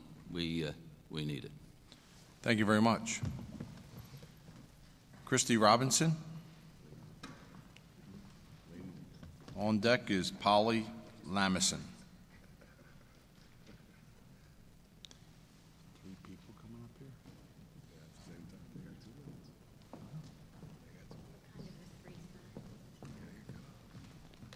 Okay, 2 minutes, please. Good afternoon, first of all. My name is Christy Robinson, and I guess I'm here looking at things from a different point of view. My past 20-something years has been working with the children that you are speaking about that are in poverty and the resultant problems in dealing with that. It's really, really interesting to me to see how poverty is listed as the problem that many face. But poverty is not something out here. What comes along with poverty is trauma, and I believe someone did have on their slide about the number of increased factors that someone experiences when they are in poverty. One of them someone did list as being learning, if you want to say difficulties, or being slower to learn. There is brain research that shows this. Yes, it has to do with the number of words spoken, which would be what I call your positive points of contact. As you grow up and we have children, yes, the reading of the books, the amount of you have grandma, you have aunts and uncles and different people speaking to the child and taking them to different environments, that's how we learn. In poverty, children don't get those experiences, therefore they don't learn those things. They have less language and less understanding of situations that other children already understand.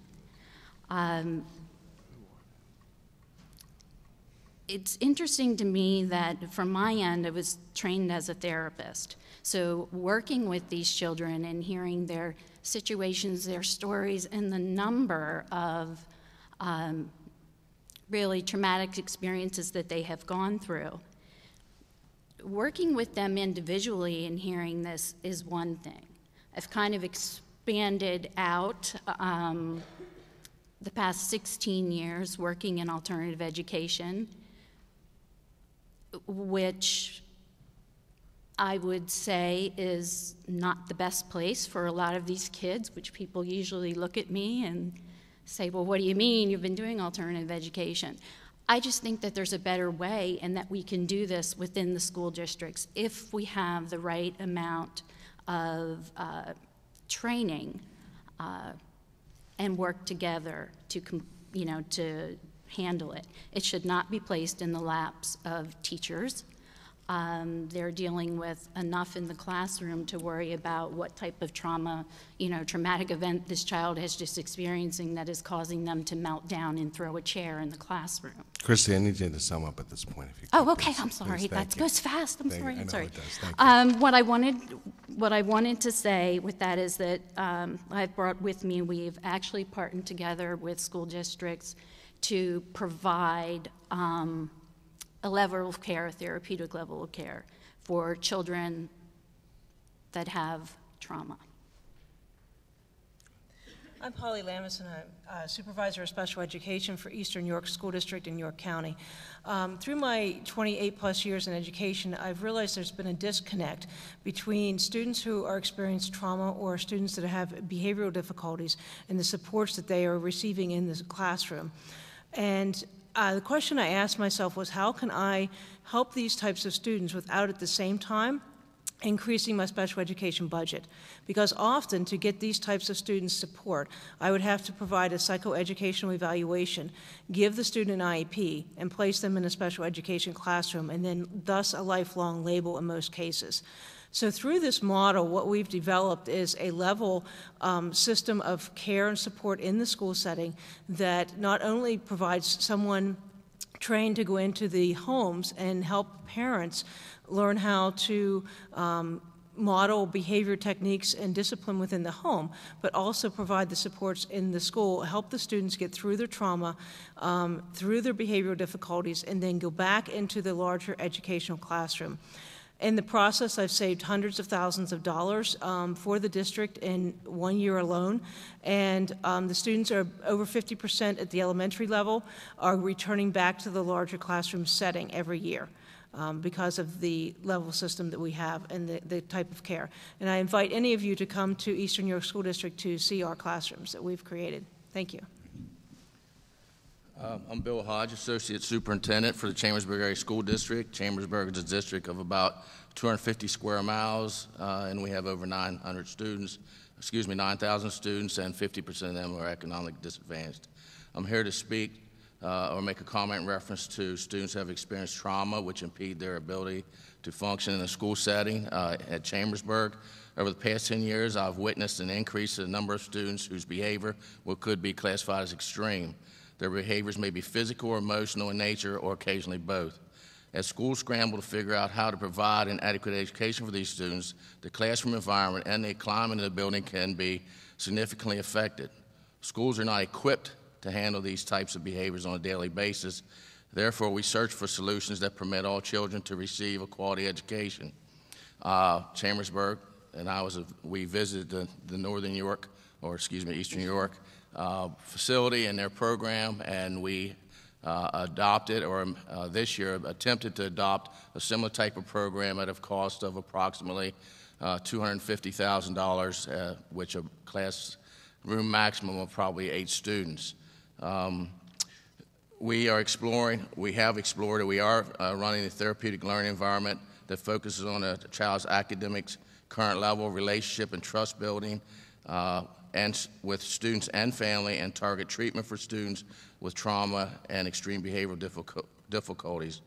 I regularly hear that these students have been subjected to extreme trauma in their short lifetimes. I confess I'm not entirely clear what that means, since it may differ from child to child.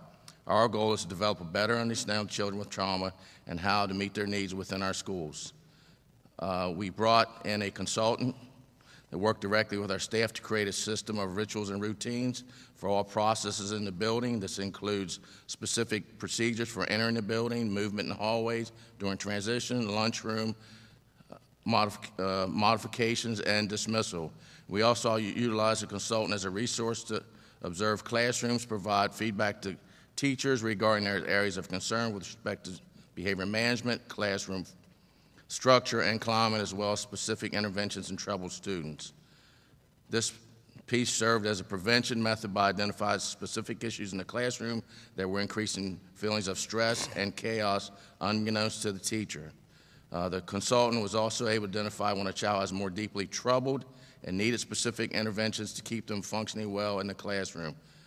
I believe this process has begun successful, although it is young, and that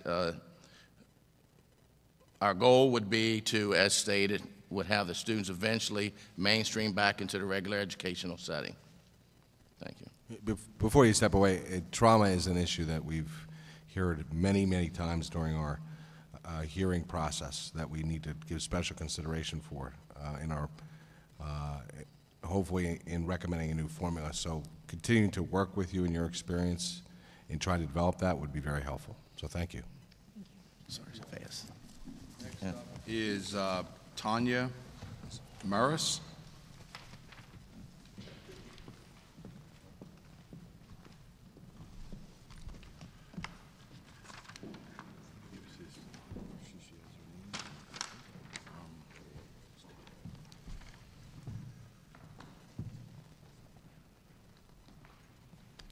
Tanya, did I pronounce your name correctly? No, you did not. Can you give us your correct pronunciation? I most certainly will. My name is Tanya Morrow, and I appreciate you coming to Lancaster today and hosting this important discussion about how to fund our kids' education so that taxpayers and students get the best value for our public assets. We all know how important it is to address the future of our education funding. And I'm going to let you know I drove from Allentown today so that I could be here and talk about the dire straits of our school district. Allentown School District faces nearly $11 million worth of a budget deficit for 2014 and 15. Just this year, we lost 100 positions, and 74 of those were teachers. Over the past 4 years, we've lost 400 positions, okay? So elective programs, especially the ones that offer trade skills, have been largely cut since I graduated from Allen High School in 1998, so I'm dating myself a bit. And any school-related activities usually come to an extra cost to parents, and those are very important to our youth.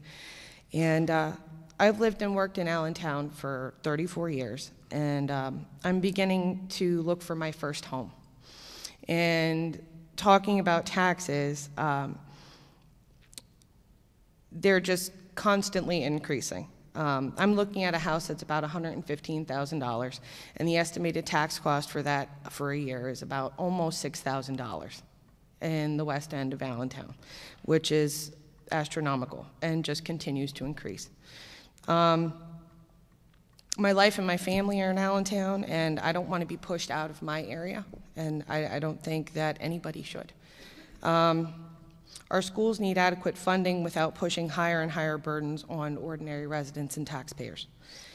I recently heard about a proposed constitutional amendment dealing with the regulations of purely public charities that could threaten how municipalities and school districts find necessary revenue, okay? This constitutional amendment, known to the Senate as SB 4, could hurt our local school district's ability to raise local revenue because it gives control solely to Harrisburg to determine what a not-for-profit is, weakening local voices and discouraging or keeping them from that discussion. In Allentown, there are 3 major nonprofit hospitals that have taken in more than $1 billion worth of revenue and make millions of dollars in profits a year, but they don't pay taxes to the community where they make their money. So we're not getting that revenue to our children. We're not talking about small, not-for-profits like food banks and things like that. Those are very, very important. But locally, we need the ability to hold huge institutions accountable and work with them on an arrangement that works for our tax base, as our local politicians in Allentown have tried to do already. It's our local school district and our local government, I want to emphasize, that has to come up with the adequate budget as well. I'm worried that if we lose local control to get every cent of revenue, then more teachers will have to be cut, and homeowners will also see their taxes go up even more to cover the difference, as they already have. So as the Funding Commission meets to tackle a funding formula, I ask that you also make sure that we continue to protect our local community's ability to make sure everyone contributes to our city's success and that we are able to raise the revenue we need for our kids and our classrooms. Thank you. And for your information, the issue of taxes and properties has come up several times, so we are definitely considering that in our work. So thank you. Thank you, Senator Brown. Thank you. That is the end of our formal testimony. Before I adjourn, do you have any other questions or comments from members? Hearing none, our hearing in Lancaster City is adjourned, and we will be convening. I think our next hearing will be sometime in January. Place and time to be announced. The commission meeting is adjourned to the call of the chair. Thank you.